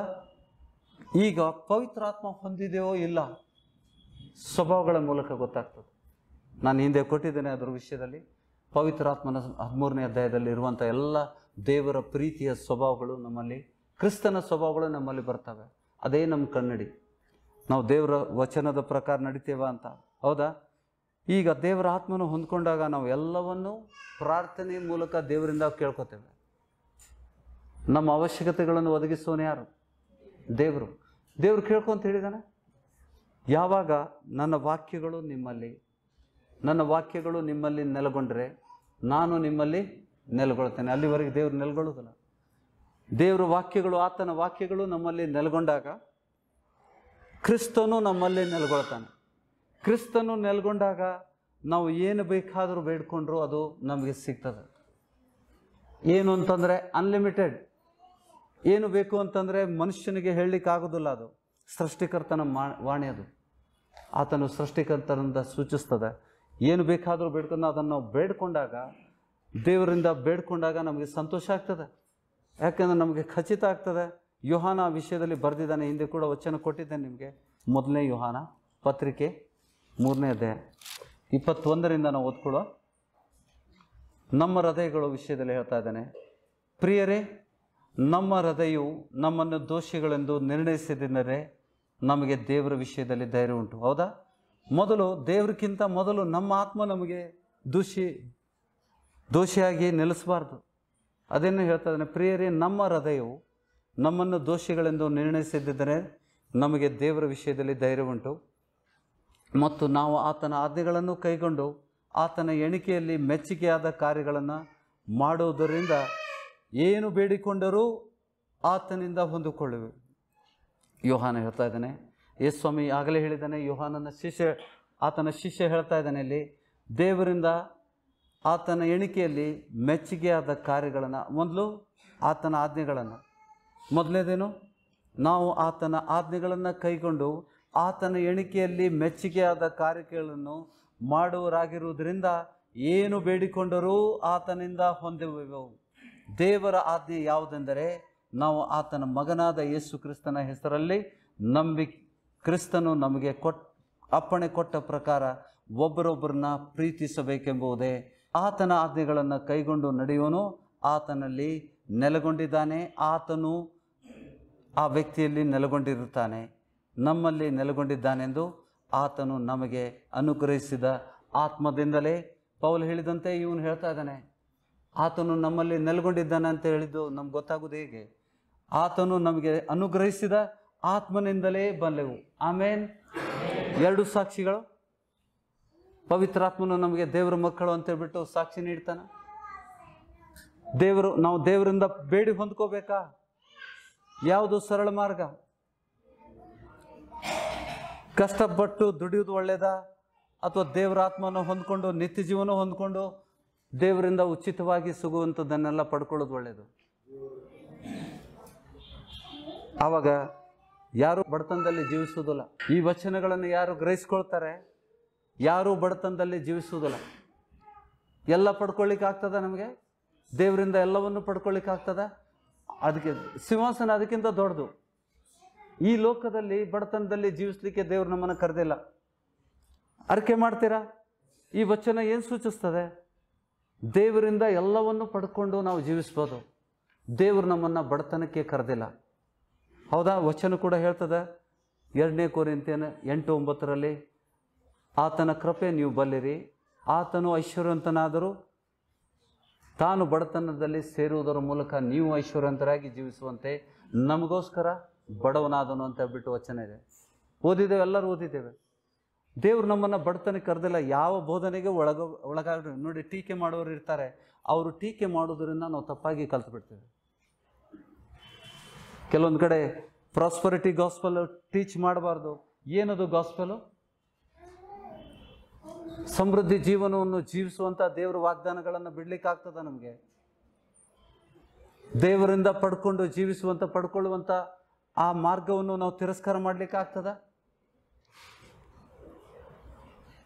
ನಾವು ವೈದ್ಯರ ಹತ್ರ ಹೋದಾಗ ನಾವೇನು ಮಾಡ್ತೇವೆ? ಏನು ನುಡ್ದಂಗಾಯ್ತು? ನಮ್ಮ ಆ್ಯಕ್ಷನ್ ಏನು ತೋರಿಸ್ತದ? ನಮ್ಮ ಕಾರ್ಯ. ನೀನು ನಮ್ಮ ದೈವಿಕ ಏನಲ್ಲ, ಯೆಹೋರಾಫ ಅಲ್ಲ ನೀನು. ಹಾಡಿದ್ದೇವೆ ಅಷ್ಟೇ. ನಾ ಹೇಳಿದ ಅರ್ಥ ಆಯ್ತಾ? ಯಾವಾಗ ನಾವು ನಮ್ಮ ಕಾರ್ಯಗಳ ಮೂಲಕ ದೇವರಿಗೆ ವಿರುದ್ಧವಾಗಿ ಕಾರ್ಯ ಮಾಡ್ತೇವೆ, ಎಲ್ಲ ನಮ್ಮ ಪ್ರತಿಯೊಂದು ಹೆಜ್ಜೆಗಳನ್ನು ಹಾಕುವಾಗ ಅದು ದೇವ್ರ ವಾಕ್ಯಕ್ಕೆ ಅನುಗುಣವಾಗಿದೆ ಅಂತ ನೋಡಬೇಕು. ದೇವರಾತ್ಮನು ಹೊಂದ್ಕೊಂಡಾಗ ದೇವರಾತ್ಮನು ನಿಮ್ಮನ್ನು ಎಚ್ಚರಿಸ್ತಾನೆ. ನೀನು ದೇವರನ್ನು ತಿರಸ್ಕಾರ ಮಾಡ್ತಾ ಇದ್ದಿ, ತಪ್ಪಾದ ಸ್ಥಳಗಳಿಗೆ ನೀನು ಹೋಗದಂತೆ ತಡೆಯೋನು ಯಾರು? ಆಡಿದ್ವಲ್ಲ ಇವತ್ತು. ನಮ್ಮೊಳಗೆ ವಾಸಿಸುವ ನಿನ್ನ ಚಿತ್ತ ಇಲ್ಲದಂಥ ಸ್ಥಳಗಳಿಗೆ ದೇವರು ಒಯ್ಯೋದಿಲ್ಲ. ದೇವರಾತ್ಮ ಹೊಂದ್ಕೊಂಡಾಗ ಅಲ್ಲಿ ಒಯ್ಲಿಕ್ಕೆ ಕೊಡೋದಿಲ್ಲ. ದೇವರಾತ್ಮ ನಿಂಗೆ ಮನಸ್ಸಿಗೆ ಸಮಾಧಾನ ಆಗೋದಿಲ್ಲ. ನಾನು ಇದನ್ನು ಎಷ್ಟೋ ಬಾರಿ ಅನುಭವಿಸಿದ್ದೇನೆ. ಒಂದು ಕೂಟದಲ್ಲಿ ಹೋಗಲಿಕ್ಕೆ ಬಿಡಲಿಲ್ಲ ನನಗೆ. ದೇವರ ಯೇಸು ಸ್ವಾಮಿ ಹೆಸರಲ್ಲಿ ಅನೇಕ ಜನರು ಸೇರಿದಾರಲ್ಲಿ. ಅದನ್ನು ಇಲ್ಲೇ ಗಾಂಧಿ ಭವನಲ್ಲಿ ನನಗೊಬ್ಬರು ಸೇವಕರಲ್ಲ, ಅವರು ಒಬ್ಬ ವಿಶ್ವಾಸಿ ನನಗೆ SMS ಕಳಿಸಿದ್ರು. ಇಲ್ಲೊಂದು ದೊಡ್ಡ ಕೂಟ ನಡೀತಾ ಇದೆ ವಿಶ್ವಾಸಿಗಳದ್ದು, ಅಲ್ಲಿಗೆ ಹೋಗು ಅಂತ. ನನಗೆ ಯಾರು ಪರಿಚಯ ಇರಲಿಲ್ಲ ಅವಾಗ. ಈಗ ಒಂದು 3-4 साल पहले जो घटना हुई थी, ಎಲ್ಲ ಹಿಂದಿಯಲ್ಲಿ ಹೇಳಿದ್ರೆ ಎಲ್ಲರಿಗೂ ಅರ್ಥ ಆಗ್ತದೆ. वहाँ पे मैं गया था मेरे बेटे के साथ. ಸಣ್ಣ ಚಿಕ್ಕವನಿಗೆ ನಾ ಕರ್ಕೊಂಡು ಹೋಗಿದ್ದೆ ಕೆಲ್ವಿನ್ ಜೊತೆಗೆ. ಅಲ್ಲಿ ಹೋಗಿ ಕೂತ್ಕೊಂಡೆ ನಾನು. ಭಾಳ ಜನ ಸೇರಿದ್ರು. ಅಲ್ಲಿ ಇನ್ನೂ ಸಮಾರಂಭ ಸ್ಟಾರ್ಟ್ ಆಗಿರಲಿಲ್ಲ. ಆ ಸಮಯದಲ್ಲಿ ಹೋಗಿ ಕೂತ್ಕೊಂಡೆ. ಜನ ಎಲ್ಲ ಕಿಕ್ಕಿರಿದಿದ್ದು. ಲಾಸ್ಟಿಗೆ 1-2 ಚೇರ್ ಖಾಲಿ ಇತ್ತು. ಅಲ್ಲಿ ಹೋಗಿ ನನ್ನ ಮಗನ ಜೊತೆ ಕೂತ್ಕೊಂಡೆ. ಐಸಿ ದರ್ದ್ ಶುರು ಹುಯಿ, ಸಾಯ್ತೇನಪ್ಪ ಅಂತೇಳ್ಬಿಟ್ಟು ನನಗನ್ನಿಸ್ತು. ಬೇವ್ತಾ ಇದ್ದೇನೆ. ನನಗೆ ಏನೋ ಅಸಮಾಧಾನ, ಹೊಟ್ಟೆಯಲ್ಲಿ ಒಂದು ನೋವು ಶುರು ಆಯಿತು. ಎದ್ಬಿಟ್ಟು ಪಕ್ಕದಲ್ಲಿ ಹೋಟೆಲ್ ಇತ್ತು, ಅಲ್ಲಿ ಹೋಗಿ ಒಂದು ಬಿಸ್ಲೇರಿ ತೊಗೊಂಡು ಕುಡಿದೆ. ಅದರಿಂದನೇ ಮುಖ ತೊಳೆದೆ. ಸ್ವಲ್ಪ ಗಾಳಿಗೆ ಹೊರಗಡೆ ಹೋಗಿ ಮತ್ತೆ ಬಂದು ಅದೇ ಸ್ಥಳದಲ್ಲಿ ಯಾರೂ ಕೂತಿರಲಿಲ್ಲ, ನಾವು ಬ್ಯಾಗ್ ಇಟ್ಟಿದ್ವಿ ಅಲ್ಲಿ. ಬಂದು ಕೂತಷ್ಟು ಮತ್ತೆ ಅದೇ ಶುರು ಆಯಿತು. ಆಗ ಸ್ವಲ್ಪ ಏನಾಯಿತು, ಅವ್ರದ್ದು ಅರೇಂಜ್ಮೆಂಟ್ ಶುರು ಆಯಿತು. ಇಷ್ಟು ದೊಡ್ಡ ಕೇಕ್ ತಂದಿದ್ರು. ಯಾರಿಗೋಸ್ಕರ ಗೊತ್ತಿಲ್ಲ, ಖಂಡಿತ ಯೇಸು ಸ್ವಾಮಿಗೋಸ್ಕರ ಅಲ್ಲ. ಮತ್ತು ಭಾಳ ಫೇಮಸ್ಸು ಬೆಂಗಳೂರಿಂದ ಬಂದಂಥ ಸೇವಕರು. ಬೆಂಗಳೂರಲ್ಲಿ, ಕರ್ನಾಟಕದಲ್ಲಿ ಅತಿ ಹೆಸರುವಾಸಿಯಾದಂಥ ಸೇವಕರು. ನನಗೆ ಗೊತ್ತಿಲ್ಲ ದೇವರು ಯಾಕೆ ನಂಗೆ ಕರ್ಕೊಂಡೋದ. ಅಲ್ಲಿಂದ ಮತ್ತೆ ಸ್ಟಾರ್ಟ್ ಆಯ್ತು. ನಂಗೆ ಗೊತ್ತಾಯಿತು ದೇವ್ರು ನನ್ನ ಜೊತೆಗೆ ಮಾತಾಡ್ತಾ ಇದ್ದಾನೆ. ದೇವ್ರು ಮಾತಾಡುವಂಥ ರೀತಿ ಇದೆ. ಅಲ್ಲಿಂದ ಸೀದಾ ಮನೆಗೆ ಹೋದೆ. I was fine. ಹೊರಗಡೆ ಬಂದ ತಕ್ಷಣ ನಾನು ಆರಾಮಾಗಿದ್ದೇನೆ, ಏನಿಲ್ಲ ನನಗೆ. ಅಲ್ಲಿ ಕೂತ್ಕೊಂಡ ತಕ್ಷಣ ಶುರು ಆಗೋದು. ಪವಿತ್ರಾತ್ಮನು ಮಾತಾಡುವಂಥ ರೀತಿ ಇದೆ. ನಿಮಗೆ ತಪ್ಪಾದ ಹಾಡಿದ್ವಲ್ಲ, ನಿನ್ನ ಚಿತ್ತ ಇಲ್ಲದಂಥ ಒಂದು ವೇಳೆ ನಾವು ಹೋದರೂ ಕೂಡ ಅಲ್ಲಿಂದ ಎಳ್ಕೊಂಬಂದುಬಿಡ್ತಾನೆ. ಕುಂದ್ರಕ್ಕೆ ಕೊಡೋದಿಲ್ಲ, ಕೂತ್ಕೊಳ್ಳಿ ಕೊಡೋದಿಲ್ಲ ನಿಮ್ಮನ್ನು. ಪವಿತ್ರಾತ್ಮನ ಆ ರೀತಿ ಕಾರ್ಯ ಮಾಡ್ತಾನೆ. ನನ್ನ ವೈಯಕ್ತಿಕ ಅನುಭವಗಳನ್ನು ನಿಮ್ಮ ಮುಂದೆ ಇಟ್ಟಿದ್ದೇನೆ. ಅದು ಶ್ರೇಷ್ಠವಾದಂಥ ವಿಷಯಗಳು. ದೇವರಾತ್ಮನು ನೀವು ಹೊಂದ್ಕೊಂಡಾಗ ದೇವರು ತನ್ನ ಚಿತ್ತದಂತೆ ನಿಮ್ಮನ್ನು ನಡೆಸ್ತಾನೆ. ಅದಕ್ಕೆ ದೇವರಾತ್ಮನ ಹೊಂದ್ಕೊಳ್ಳೋದಕ್ಕೆ ಎಲ್ಲರೂ ಪ್ರಯಾಸ ಮಾಡಿ ಅಂತ ನಾನು ಪದೇ ಪದೇ ವಚನದ ಮೂಲಕ ನಿಮ್ಮನ್ನು ಹೇಳ್ತಾನೆ ಇರ್ತೇನೆ. ಇವತ್ತು ನಾನು ಹೇಳುವುದಲ್ಲ, ಅದು ದೇವರಾತ್ಮನು ಸಭೆಗೆ ಹೇಳ್ತಾ ಇದ್ದಾನೆ. ಇನ್ನೊಂದು ನಿರೀಕ್ಷೆ ಕೊಟ್ಟ ನಮಗೆ, ಪರಲೋಕದ ಸಿಂಹಾಸನದ ಮೇಲೆ ಕೂತ್ಕೊಳ್ಳುವಂಥ ನಿರೀಕ್ಷೆ. ಹೌದಾ? ನೋಡಿ, ಸೈತಾನನ್ನು ಜಯಿಸಬೇಕು ಅಂತಂದರೆ ಸೈತಾನನ ವಿರುದ್ಧ ನಾವು ಹೋರಾಡಬೇಕಂತ ಆಯ್ತಾ? ಯೇಸು ಸ್ವಾಮಿ ಅದನ್ನು 12ನೇ ವಚನದಲ್ಲಿ ಮತ್ತಾಯನ ಸುವಾರ್ತೆಯಲ್ಲಿ ಅದನ್ನು ನುಡಿದಿದ್ದಾನೆ. ಮತ್ತಾಯನ ಸುವಾರ್ತೆ ಮ್ಯಾಥ್ಯೂ 12 ಅಲ್ಲಿ 22ನೇ ವಚನದಲ್ಲಿ ದೆವ್ವ, ಮೂಕ ಮತ್ತು ಕುರುಡ ದೆವ್ವಗಳನ್ನು ಬಿಡಿಸಿ ಯೇಸು ಸ್ವಾಮಿ ಗುಣಪಡಿಸಿದಾಗ ಅಲ್ಲಿ ಪರಿಸಯರು ವಾದ ತರ್ಕ ಮಾಡ್ತಾ ಇದ್ದಾರೆ. ಅಲ್ಲಿ ಯೇಸು ಸ್ವಾಮಿ ಕೆಲವೊಂದು ವಿಷಯಗಳನ್ನು ಬಿಡ್ತಾ ಇದ್ದಾನೆ. 28ನೇ ವಚನದಿಂದ ಇದೇ ಅಧ್ಯಾಯದಲ್ಲಿ ಸೈತಾನನ ರಾಜ್ಯ ವಿಷಯದಲ್ಲಿ ಯೇಸು ಸ್ವಾಮಿ ಮಾತಾಡಿದ್ದಾನೆ. ಸೈತಾನನ್ನು ಹೊರಡಿಸಿದರೆ ಆತನ ರಾಜ್ಯವು 25ನೇ ವಚನದಲ್ಲಿ ಆತನು ಅವರ ಆಲೋಚನೆಗಳನ್ನು ತಿಳಿದುಕೊಂಡು ಅವರಿಗೆ ಹೇಳಿದ್ದೇನೆಂದರೆ, ಯಾವ ರಾಜ್ಯವಾದರೂ ತನ್ನಲ್ಲಿ ಭೇದ ಹುಟ್ಟಿಸಿದರೆ ಹಾಳಾಗುವುದು, ತನ್ನಲ್ಲಿ ಭೇದ ಹುಟ್ಟಿಸಿದ ಯಾವ ಪಟ್ಟಣವಾದವು ಮನೆಯೂ ನಿಲ್ಲದು. ಅದರಂತೆ ಸೈತಾನನ್ನು ಹೊರಡಿಸಿದರೆ ತನ್ನಲ್ಲಿ ಭೇದ ಹುಟ್ಟಿಸಿಕೊಂಡ ಹಾಗಾಯಿತು. ಹಾಗಾದರೆ ಅವನ ರಾಜ್ಯವು ಹೇಗೆ ಉಳಿತದೆ? ಇದು ಒಂದೇ ವಿಷಯದಲ್ಲಿ ಇಲ್ಲಿ ಮಾತ್ರ ಯೇಸು ಸ್ವಾಮಿ ಸೈತಾನನ ರಾಜ್ಯದ ವಿಷಯದಲ್ಲಿ ಮಾತಾಡಿದ್ದಾನೆ. ಸೈತಾನನ ರಾಜ್ಯ ಉಂಟಾ? ಯೇಸು ಸ್ವಾಮಿ ಹೇಳಿದಾನಂದರೆ ಇರಲೇಬೇಕಲ್ಲ. ನಾನು ಬೆಲ್ಜೆಬೂಲನ ಬಲದಿಂದ ದೆವ್ವಗಳನ್ನು ಬಿಡಿಸುವುದಾದರೆ ನಿಮ್ಮವರು ಯಾರ ಬಲದಿಂದ ಬಿಡಿಸುತ್ತಾರೆ? ಆದದರಿಂದ ಅವರೇ ನಿಮಗೆ ನ್ಯಾಯ ತೀರಿಸುವರಾಗುವರು. ನಾನು ದೇವರಾತ್ಮನ ಬಲದಿಂದಲೇ ದೆವ್ವಗಳನ್ನು ಬಿಡಿಸುವುದಾದರೆ ದೇವರ ರಾಜ್ಯವು ನಿಮ್ಮ ಹತ್ತಿರಕ್ಕೆ ಬಂತಲ್ಲ. ಇದಲ್ಲದೆ ಒಬ್ಬನು ಮೊದಲು ಬಲಿಷ್ಠನನ್ನು ಕಟ್ಟಿ ಹಾಕದೆ ಆ ಬಲಿಷ್ಠನ ಮನೆಯನ್ನು ಹೊಕ್ಕು ಅವನ ಸ್ವತ್ತನ್ನು ಸುಲ್ಕೊಳ್ಳುವುದು ಹೇಗೆ? ಕಟ್ಟಿ ಹಾಕಿದ ಮೇಲೆ ಅವನ ಮನೆಯನ್ನು ಸುಲ್ಕೊಂಡಾನು. ನನ್ನ ಪಕ್ಷ ಹಿಡಿಯದವನು, ಈ ಲೋಕದಲ್ಲಿ ನೀವೇನು ಕಟ್ತೀರಿ ಅದು ಪರಲೋಕದಲ್ಲಿ ಕಟ್ಟಲ್ಪಡ್ತದೆ. ಏನು ಮಾಡ್ಬೇಕು ನಾವು? ಸೈತಾನ ದೆವ್ವ ಹಿಡಿದಂಥ ವ್ಯಕ್ತಿಯನ್ನು ಮೊದಲು ಆತನಲ್ಲಿರುವಂಥ ಆತ್ಮಗಳನ್ನು ಬಂಧಿಸಬೇಕು. ಸೈತಾನನ್ನು ಬಂಧಿಸು ಅಂತ ಹೇಳ್ತಾನೆ. ಬಲಿಷ್ಠನನ್ನು ಬಂಧಿಸಿದರೆ ಮಾತ್ರ ಆತನನ್ನು ಕಟ್ಟಿ ಹಾಕಿದೆ ಆ ಬಲಿಷ್ಠನ ಮನೆಯನ್ನು ಹೊಕ್ಕು ಅವನ ಸ್ವತ್ತನ್ನು ಸುಲ್ಕೊಳ್ಳುವುದು ಹೇಗೆ ಅಂತ ಹೇಳ್ತಾನೆ. ಕಟ್ಟಿ ಹಾಕಿದ ಮೇಲೆ ಆತನ ಮನೆಯನ್ನು ಸುಲ್ಕೊಂಡನು. ಅಲ್ಲಿ ದೆವ್ವ ಬಿಡಿಸುವಂಥ ಮಾರ್ಗ ತೋರಿಸ್ತಾ ಇದ್ದಾನೆ. ಕಟ್ಟಬೇಕು ಮೊದಲು, ಪೈಲ ಬಾಂಧೇಕ. ಯೇಸು ಸ್ವಾಮಿ ಹೆಸರಲ್ಲಿ ಅದನ್ನು ಕಟ್ಟಿದಾಗ ಅದು ಪರಲೋಕದಲ್ಲಿ ಕಟ್ಟಲ್ಪಡ್ತದೆ. ಓಕೆ, ಮುಂದಿನ ವಚನದಲ್ಲಿ ನನ್ನ ಪಕ್ಷ ಹಿಡಿಯೋದವನು, ಮೇರ party, whosoever is not with me is against me. Yesu ಸ್ವಾಮಿಯಲ್ಲಿ ಜೊತೆಯಲ್ಲಿ ನಿಲ್ಲಬೇಕಂತಂದರೆ ಆತನಿಗೆ ವಿರುದ್ಧವಾಗಿರಬಾರ್ದು ಅಂತ ಹೇಳ್ತಾನೆ. ನನ್ನ ಜೊತೆಯಲ್ಲಿರುವನು, ನನ್ನ ಪಕ್ಷ ಹಿಡಿದವನು, ನನ್ನ ಪಕ್ಷ ಹಿಡಿಯದವನು ನನಗೆ ವಿರೋಧಿ, ಹಿಡಿಯದವನು ನನಗೆ ವಿರೋಧಿ. ಯೇಸು ಸ್ವಾಮಿ ಪಕ್ಷ ಹಿಡಿಬೇಕಂದ್ರೆ ಏನು ಮಾಡ್ಬೇಕೀಗ?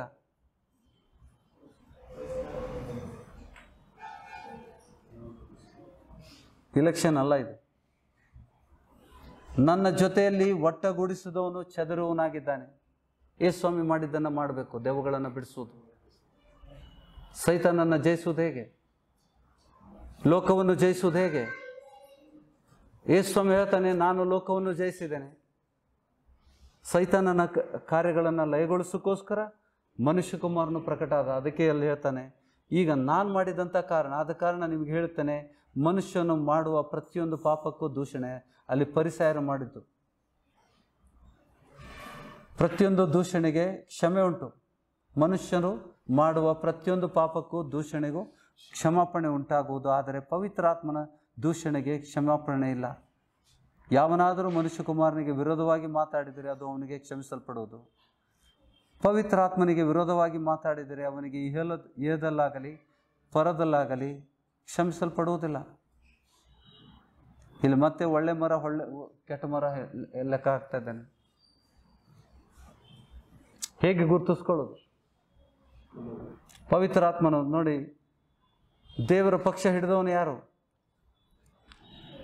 ಸೈತಾನನ್ನು ಹೊರಡಿಸುವನು. ದೆವ್ವಗಳನ್ನು ಓಡಿಸುವಂಥದ್ದು ದೇವರ ರಾಜ್ಯದ ಕಾರ್ಯ ಅಂತ ಹೇಳ್ತಾನೆ. ಅದಕ್ಕೆ ಹೇಳ್ತಾನೆ, ನನ್ನ ಪಕ್ಷ ಹಿಡಿಯದವನು ನನಗೆ ವಿರೋಧಿ, ನನ್ನ ಜೊತೆಯಲ್ಲಿ ಒಟ್ಟಗೂಡಿಸಿದವನು ಚದುರಿಸುವವನಾಗುತ್ತಾನೆ. ದೇವರು ಚದುರಿಸ್ಬಿಡ್ತಾನೆ, ಅವನು ಪರಲೋಕಕ್ಕೆ ಸೇರುವುದಿಲ್ಲ ನಾವು. ಅದಕ್ಕೆ ಅಲ್ಲಿ ಹೇಳ್ತಾ ಇದ್ದಾನೆ ಲೂಕನ ಸುವಾರ್ತೆ 10ನೇ ಅಧ್ಯಾಯದಲ್ಲಿ 70 ಮಂದಿ, when the 70 people returned saying that the demons are subject to me in our name, ನಿನ್ನ ಹೆಸರಿನಲ್ಲಿ ದೆವ್ವಗಳು ನಮಗೆ ಅಧೀನವಾಗಿದೆ ಅಂತ ಹೇಳ್ಬಿಟ್ಟು ಆತನಿಗೆ ಹೇಳಿದಾಗ ಆತನು ಹೇಳಿದ್ದೇನು? ದೆವ್ವಗಳು ನಿಮಗೆ ಅಧೀನವಾಗಿದ್ದೀವಿ ಅಂತ ಸಂತೋಷ ಪಡದೆ ಪರಲೋಕದಲ್ಲಿ ನಿಮ್ಮ ಹೆಸರುಗಳು ಬರೆದಿದ್ದೇವೆ ಅಂತ ಹೇಳ್ತಾನೆ. ಪರಲೋಕದಲ್ಲಿ ಹೆಸರು ಬರಿಬೇಕಂದ್ರೆ ಏನು ಮಾಡಬೇಕು?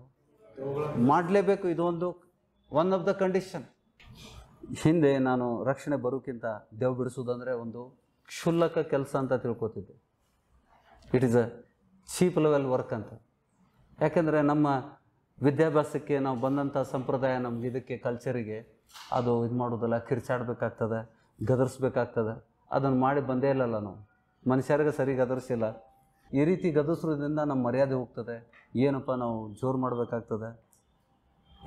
ದೆವ್ವ ಹಿಡಿದಂಥ ವ್ಯಕ್ತಿಗೆ ಮುಟ್ಟೋದಂದ್ರೂ ನಮಗೆ ಅಸಹ್ಯ ಆ ಸಮಯದಲ್ಲಿ, ಯಾಕೆಂದರೆ ವಚನ ಗೊತ್ತಿರಲಿಲ್ಲ.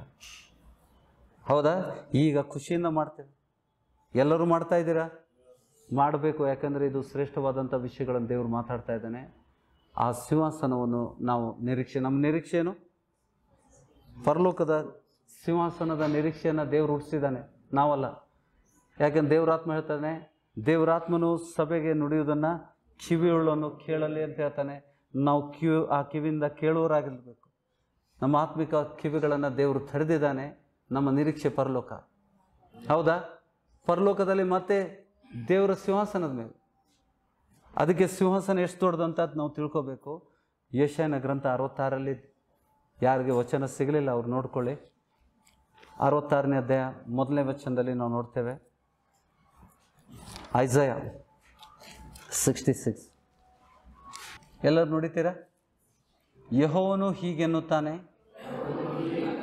ಆಕಾಶವು ನನಗೆ ಸಿಂಹಾಸನ, ಆಕಾಶವೇ ನನಗೆ ಸಿಂಹಾಸನ, ಆಕಾಶವೇ ನನಗೆ ಸಿಂಹಾಸನ. ಆಕಾಶದಲ್ಲಿ ಸಿಂಹಾಸನ ಮಾಡಲಿಲ್ಲ, ಆಕಾಶವೇ ನನ್ನ ಸಿಂಹಾಸನ.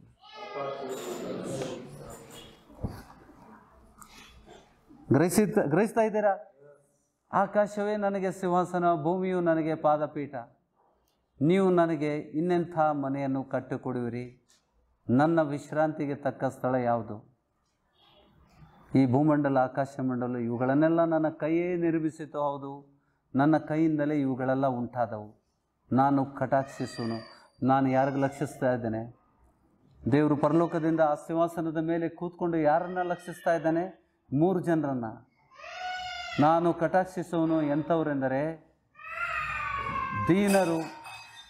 ದೀನರು, ಅಹಂಕಾರಿಗಳನ್ನಲ್ಲ, ತಗ್ಗಿಸ್ಕೊಳ್ಳೋರಿಗೆ, ಮನಮುರಿದವರಿಗೆ ಮತ್ತು ನನ್ನ ವಾಕ್ಯಕ್ಕೆ, ನನ್ನ ಮಾತಿಗೆ ಭಯಪಡುವವರಿಗೆ ಆಗಿರುವರು. 3 ಜನಕ್ಕೆ ಮಾತ್ರ. ಇಂಗ್ಲೀಷಲ್ಲಿ ನೋಡಿ ಹೆಡ್ಡಿಂಗ್ ಇದೆ, the humble and the contrite in spirit. Thus says the Lord, heaven is my throne and the earth is my footstool. What is the house? Heaven itself is my throne. He says heaven itself is my throne. There is no throne in the heaven. ಗ್ರಹಿಸ್ತಾ ಇದ್ದೀರಾ? Where Jesus is sitting now? ಯೇಸು ಸ್ವಾಮಿ ಎಲ್ಲಿದ್ದಾನೆ? ಆ ಸಿಂಹಾಸನದ ದೇವರ ಬಲಗಡೆಯಲ್ಲಿ ಕೂತಿದ್ದಾನೆ, ಬಲಗೈಯಾಗಿ. ಯಾಕೆಂದರೆ ಎಲ್ಲ ಅಧಿಕಾರ ಆತನಿಗೆ ಕೊಡಲ್ಪಟ್ಟಿದೆ. ಆಮೇಲೆ ವಿಷಯಗಳನ್ನು ಅದು ತಿಳ್ಕೋಬೇಕು. ನಾವು ಕಲ್ಪನೆ ಮಾಡ್ಕೋತೇವೆ, ತಪ್ಪಾಗಿ ಕಲ್ಪನೆ ಮಾಡ್ತೇವೆ. प्रभूचा सिंहासन कसा असेल? आमच्या राजासारखे. तो राजांचा राजा आहे बाबा.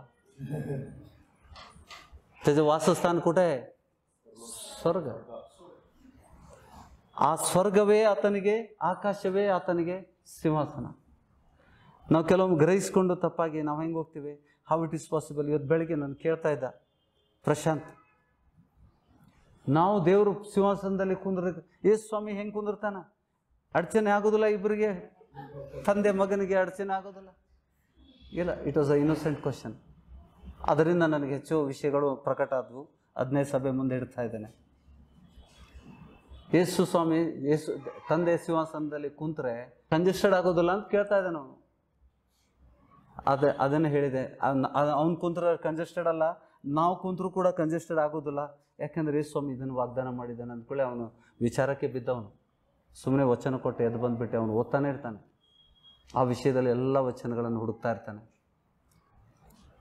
ದೇವರು ಅವನನ್ನು ಬಲಪಡಿಸ್ತಾ ಇದ್ದಾನೆ ವಚನದಿಂದ. ಯಾಕೆ ಕಟ್ಟಿ ಹಾಕಿದ್ದು? ಕೆಲವೊಮ್ಮೆ ನಮ್ಮನ್ನು ಕಟ್ಟಿ ಹಾಕದಿದ್ದರೆ ನಾವು ಕಲಿಯೋದಿಲ್ಲ.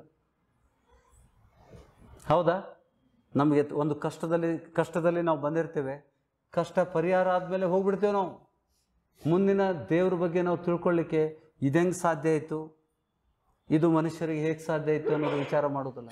ಸಭೆಗೆ ಬಂದರೆ ನಮ್ಮ ತಲೆನೂ ಹೋಗ್ತದೆ, ಹೊಟ್ಟೆನೂ ಹೋಗ್ತದೆ, ರೋಗ ಹೋಗ್ತದೆ. ರೋಗ ಹೋದ್ಮೇಲೆ ಮತ್ತೆ ಬರುವುದಿಲ್ಲ. ನೋಡಿ, ಆ ಸಮಯದಲ್ಲಿ ಯೇಸು ಸ್ವಾಮಿಯ ಸಮಯದಲ್ಲಿ 10 ಮಂದಿ ಕುಷ್ಠರೋಗಿಗಳಿಗೆ ಆತನು ವಾಸಿ ಮಾಡಿದ. ಒಬ್ಬನು ಮಾತ್ರ ಬಂದ. 9 ಜನ ಎಲ್ಲಿ ಅಂತ ದೇವ್ರು ನಿರೀಕ್ಷೆ ಮಾಡ್ತಾನೆ. 9 ಜನ ಎಲ್ಲಿ ಹೋದರು ಅಂತ ಕೇಳ್ತಾ ಇದ್ದಾನೆ. ಒಬ್ಬನು ಮಾತ್ರ ಯೇಸು ಸ್ವಾಮಿಗೆ ಆತನು ಮುಂದೆ ನಿತ್ಯ ಜೀವ ಹೊಂದ್ಕೊಂಡ. ಬಾಕಿಯವ್ರಿಗೆ ಬರೀ ಕುಷ್ಠರೋಗ ಹೋಯ್ತಷ್ಟೆ. ಪರಲೋಕ ಬೇಕಲ್ಲ ನಮಗೆ. ಅದಕ್ಕೆ ಒಳ್ಳೆಯದನ್ನು ಬರೀ ಗುಣಪಡಿಸ್ಲಿಕ್ಕೆ ಮುಖ್ಯ ಅಲ್ಲ ಅದು. ನೀವು ಯೇಸು ಸ್ವಾಮಿನ ನಂಬೋದ್ರಿಂದ ನೀವು ಗುಣ ಹೊಂದ್ತೀರಿ. ನಾನು ಪ್ರಾರ್ಥನೆ ಮಾಡೋದರಿಂದ ನೀವು ಗುಣ ಹೊಂದ್ತಾ ಇಲ್ಲ. ದೇವ್ರ ವಾಕ್ಯಗಳನ್ನು ನೀವು ಗ್ರಹಿಸೋದ್ರಿಂದ ನೀವು ಸ್ವಸ್ಥತೆ ಹೊಂದ್ತಾ ಇದ್ದೀರಿ. ಸಿಸ್ಟರ್ ಕವಿ ಕೈಸಾ ಕಮ್ ಹೋತಾ ಹೈ? ನಿಮಗೆ ಗುಣ ಆಗೋದು ಹೇಗೆ? ಯೇಸು ಸ್ವಾಮಿ ಏನು ಹೇಳ್ದ? ನಿಮ್ಮ ಬಿಡುಗಡೆ ಹೆಂಗಾಗ್ತದೆ? ವಾಕ್ಯನ ಅಥವಾ ಪ್ರಾರ್ಥನೆ ನಿಮ್ಮನ್ನು ಬಿಡುಗಡೆ ಕೊಡೋದು? ದೇವರ ವಾಕ್ಯ ನಿಮ್ಮನ್ನು ಬಿಡುಗಡೆ ಮಾಡ್ತದೆ. ಹೌದಾ?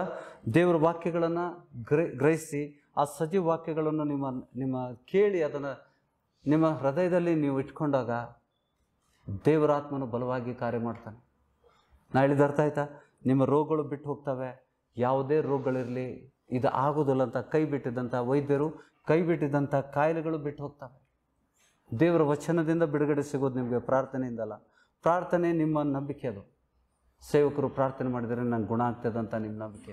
ಆ್ಯಕ್ಚುಲಿ ನೀವು ಗುಣ ಹೊಂದೋದು ವಚನ ಕೇಳದೆ ಬರೀ ಪ್ರಾರ್ಥನೆಗೆ ಬರ್ರಿ, ಗುಣ ಹೊಂತೀರಿ. ನೋಡ್ರಿ, ಇದು ಹೌದು ಅಲ್ಲ ಅಂತ ಪರೀಕ್ಷೆ ಮಾಡಲಿಕ್ಕೆ ವಚನಕ್ಕೆ ಬರದೆ ಬರೀ ಪ್ರಾರ್ಥನೆಗೆ ಬರ್ರಿ, ಗುಣ ಆಗೋದಿಲ್ಲ. ಆವಾಗ ನಾವು ಅಂತೇವೆ ಅವ್ರ ಗುಣ ಆಯಿತು, ನಮ್ಗೈತಲ್ಲ, ನಮ್ಮ ನಸೀಬಲ್ಲಿ ಇಲ್ಲ ಕಾಣಿಸ್ತದೆ.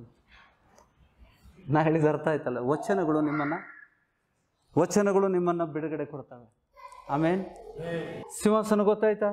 ಕಟ್ಟಿದ ಸಿಂಹಾಸನ ಕಲ್ಪನೆ ಮಾಡಬೇಡ್ರಿ. ದೇವರ ಸಿಂಹಾಸನ ಎಲ್ಲಿ ಬೇಕಾದ್ರೆ ಮಾಡ್ತಾನೆ ದೇವರ ಸಿಂಹಾಸನ ತನ್ನ ಇಷ್ಟಾರ್ಥ. 3ನೇ ಆಕಾಶ ನಮಗಿನ್ನೂ ಗೊತ್ತಿಲ್ಲ ದೇವರ ಆಕಾಶ ಹೇಗಿದೆ ಅಂತ. ಅದಕ್ಕೆ ಪೇತ್ರ ಹೇಳ್ತಾ ಇದ್ದಾನೆ, ಪೌಲ ಕೂಡ ಹೇಳ್ತಾ ಇದ್ದಾನೆ, ನಾವು ಆ ಮಹಿಮೆಯನ್ನು ಕಂಡಾಗ ಆತನಂತೆ ನಾವಿರ್ತೇವೆ ಅಂತ ಹೇಳಿಬಿಟ್ಟು ನಮ್ಗೆ ಗೊತ್ತಾಗ್ತದೆ ಅಂತ ಹೇಳ್ತಾನೆ. ಯೋಹಾನ ಬರೆದಿದ್ದಾನೆ 3ನೇ ಅಧ್ಯಾಯ 3ನೇ ಅಧ್ಯಾಯದಲ್ಲಿ ನೋಡಿ, ಯೋಹಾನನ ಪತ್ರಿಕೆ 1-3 ವಚನ. ದೇವರ ಮಕ್ಕಳೆಂಬ ಹೆಸರನ್ನು ನಮಗೆ ಕೊಡುವುದರಲ್ಲಿ ತಂದೆಯು ಎಂಥ ಪ್ರೀತಿಯನ್ನು ನಮ್ಮ ಮೇಲೆ ಇಟ್ಟಿದ್ದಾನೆ ನೋಡಿರಿ. ಆಮೇನ್. ದೇವರ ಮಕ್ಕಳು, ಸೃಷ್ಟಿಕರ್ತನ ಮಕ್ಕಳು ಅನ್ನಿಸ್ಲಿಕ್ಕೆ ಯೋಗ್ಯರಾಗಿದ್ವಾ ನಾವು? ಈಗ ಯೋಗ್ಯರಾಗಿದೆ. ದೇವರು ಯೋಗ್ಯರಾಗಿ ಮಾಡಿದ್ದಾನೆ ತನ್ನ ಆತ್ಮನ ಮೂಲಕ. ಇಲ್ಲ, ಆ ಕಲ್ಪನೆ ನೋಡಿ, ನಾವು ಆಲೋಚನೆನೇ ಇರಲಿಲ್ಲ. ನಾವು ದೇವರನ್ನು ಅರಿಯದವರಾಗಿದ್ವಿ. ದೇವರ ಮಕ್ಕಳು ವಿಷಯದಲ್ಲಿ ಅಲ್ಲ, ದೇವರು ಯಾರಂತಾನೆ ಗೊತ್ತಿರಲಿಲ್ಲ ನಮಗೆ. ಈಗ ಅದಕ್ಕೆ ಅಲ್ಲಿ ಹೇಳ್ತಾ ಇದ್ದಾನೆ, ದೇವರ ಮಕ್ಕಳೆಂಬ ಹೆಸರನ್ನು ನಮಗೆ ಕೊಡುವುದರಲ್ಲಿ ತಂದೆಯು ಅಂಥ ಪ್ರೀತಿಯನ್ನು ನಮ್ಮ ಮೇಲೆ ಇಟ್ಟಿದ್ದಾನೆ ನೋಡಿರಿ. ನಾವು ಆತನ ಮಕ್ಕಳಾಗಿದ್ದೇವೆ. ಈ ಕಾರಣದಿಂದ ಲೋಕವು ನಮ್ಮನ್ನು ತಿಳಿದುಕೊಳ್ಳುವುದಿಲ್ಲ, ಅದು ಆತನನ್ನು ತಿಳಿದುಕೊಳ್ಳಲಿಲ್ಲವಲ್ಲ. ಪ್ರಿಯರೇ, ಈಗ ಈ ಭೂಲೋಕದಲ್ಲಿ ದೇವರ ಮಕ್ಕಳಾಗಿದ್ದೇವೆ. ಮುಂದೆ ನಾವು ಏನಾಗುವೆವೋ ಅದು ಇನ್ನೂ ಪ್ರತ್ಯಕ್ಷವಾಗಲಿಲ್ಲ. ಕ್ರಿಸ್ತನು ಪ್ರತ್ಯಕ್ಷನಾದರೆ ನಾವು ಆತನ ಹಾಗಿರುವೆವು. ಹಿರಿಯಣ್ಣ ಅಲ್ಲ, ಯೋಹಾನ ಬರಿತಾ ಇದ್ದಾನೆ ಇದನ್ನ. ಕ್ರಿಸ್ತನು ಪ್ರತ್ಯಕ್ಷನಾದರೆ ನಾವು ಆತನ ಹಾಗಿರುವೆವೆಂದು ಬಲ್ಲೆವು. ಯಾಕೆಂದರೆ ಆತನಿರುವ ಪ್ರಕಾರವೇ ಆತನನ್ನು ನೋಡುವೆವು. ಆತನ ಮೇಲೆ ಈ ನಿರೀಕ್ಷೆಯನ್ನು ಇಟ್ಟಿರುವ ಪ್ರತಿಯೊಬ್ಬನು ಎಲ್ಲರೂ ಅಲ್ಲ, ಯಾರು ಇದನ್ನು ನಂಬ್ತಾರೆ ಅವ್ರಿಗೆ, ಪ್ರತಿಯೊಬ್ಬನು ಕ್ರಿಸ್ತನು ಶುದ್ಧನಾಗಿರುವಂತೆ ತನ್ನನ್ನು ಶುದ್ಧ ಮಾಡಿಕೊಳ್ಳುತ್ತಾನೆ. ಆಮೇನ್. ಈ ನಿರೀಕ್ಷೆ ಬೇಕಾ ನಮಗೆ? ಯೇಸು ಸ್ವಾಮಿ ಹೇಗೆ ಹಾಗೇ ನಾವು ಇರ್ತೇವೆ ಅಂತ ಹೇಳ್ಬಿಟ್ಟು ಆ ನಿರೀಕ್ಷೆ ನಮ್ಗೆ ಬೇಕು. ದೇವ್ರ ವಚನದಲ್ಲಿದೆ. ಆತನ ಸೇವಕರು ನೋಡಿ, ಏಕಾಂತದಲ್ಲಿ ಯೇಸು ಸ್ವಾಮಿಯನ್ನು ಬೆಟ್ಟದ ಮೇಲೆ ಹೋದಾಗ, ಆಲಿವ್ ಬೆಟ್ಟದ ಮೇಲೆ ಕೂತಾಗ ಪ್ರತ್ಯೇಕ ಶಿಷ್ಯರು ಮತ್ತು ಯೇಸು ಸ್ವಾಮಿ ಮತ್ತು ಆತನ ಶಿಷ್ಯರು ಏಕಾಂತದ ಸ್ಥಳ ಅದು ಅವ್ರಿಗೆ. ಅಲ್ಲಿ ಏನಿದ್ರು ಯೇಸು ಸ್ವಾಮಿ ಇಲ್ಲಿ ಲೋಕದಲ್ಲಿ ಬೋಧಿಸಿದಾಗ, ಲೋಕದ ಜನರ ಸಮೂಹದಲ್ಲಿ ಬೋಧಿಸಿದ್ದನ್ನು, ಅರ್ಥ ಆಗದೇ ಇದ್ದದ್ದನ್ನು ಅಲ್ಲಿ ಅವರು ಕೇಳ್ಕೊತಾ ಇದ್ರು. ಹೌದಾ? ನಾವು ಇದನ್ನು ಅನೇಕ ಅಧ್ಯಾಯದಲ್ಲಿ ನೋಡಿದ್ದೇವೆ. ಮೂರ್ಛಾ ರೋಗಿ ವಿಷಯದಲ್ಲಿ ಕೂಡ ಅವ್ರಿಗೆ ದೇವ್ ಬಿಡಿಸ್ಲಿಕ್ಕಾಗದೇ ಇದ್ದಾಗ ಯೇಸು ಸ್ವಾಮಿಗೆ ಏಕಾಂತದಲ್ಲಿ ಅವ್ರು ಕೇಳ್ತಾರೆ, ಸ್ವಾಮಿ ಆ ದೇವ ನಮ್ಗೆ ಯಾಕೆ ಬಿಡಿಸ್ಲಿಕ್ಕಾಗಲಿಲ್ಲ? ಹೌದಾ? ಓದಿದ್ದೇವ? ಸೊ ದೇವರ್ asking him in private what ever the doubts they had. ಅವ್ರಿಗೆ ಅರ್ಥ ಆಗದೇ ಇದ್ದಂಥ ವಿಷಯಗಳನ್ನು ಏಕಾಂತದಲ್ಲಿ ಯೇಸು ಸ್ವಾಮಿಗೆ ಕೇಳ್ತಾ ಇದ್ರು. ಅದೇ ವ್ಯಕ್ತಿ, ಯಾಕೆಂದರೆ ಅದಕ್ಕೆ ಅಪೊಸ್ತಲರು ಏನು ಬರೆದಿಟ್ಟಿದ್ದಾರೆ ಅದು ಶ್ರೇಷ್ಠವಾದದ್ದು, ಅದನ್ನು ನಿರ್ಲಕ್ಷ್ಯ ಮಾಡಬಾರ್ದು. ಯಾಕೆಂದ್ರೆ ದೇ ಹ್ಯಾಡ್ ಮೋರ್ ಇನ್ಫಾರ್ಮೇಷನ್. ಸುವಾರ್ತೆಗಿಂತ ಹೆಚ್ಚಾದ ಇನ್ಫಾರ್ಮೇಷನ್ ನಿಮ್ಗೆ ಎಲ್ಲಿ ಸಿಗ್ತದೆ? ಪತ್ರಿಕೆಗಳಲ್ಲೇ ಸಿಗ್ತದೆ. ಅದಕ್ಕೆ ಆತನು, ಯಾಕೆಂದರೆ ಆತನಿರುವ ಪ್ರಕಾರವೇ ಆತನನ್ನು ನೋಡುವೆವು, ಆತನ ಮೇಲೆ ಈ ನಿರೀಕ್ಷೆಯನ್ನು ಇಟ್ಟಿರುವ ಪ್ರತಿಯೊಬ್ಬನು ಕ್ರಿಸ್ತನು ಶುದ್ಧನಾಗಿರುವಂತೆ ತನ್ನನ್ನು ಶುದ್ಧ ಮಾಡಿಕೊಳ್ಳುತ್ತಾನೆ. ಆಮೇನ್. ಏನು ನಿರೀಕ್ಷೆ ನಮ್ಮದು ಇವತ್ತಿಂದ?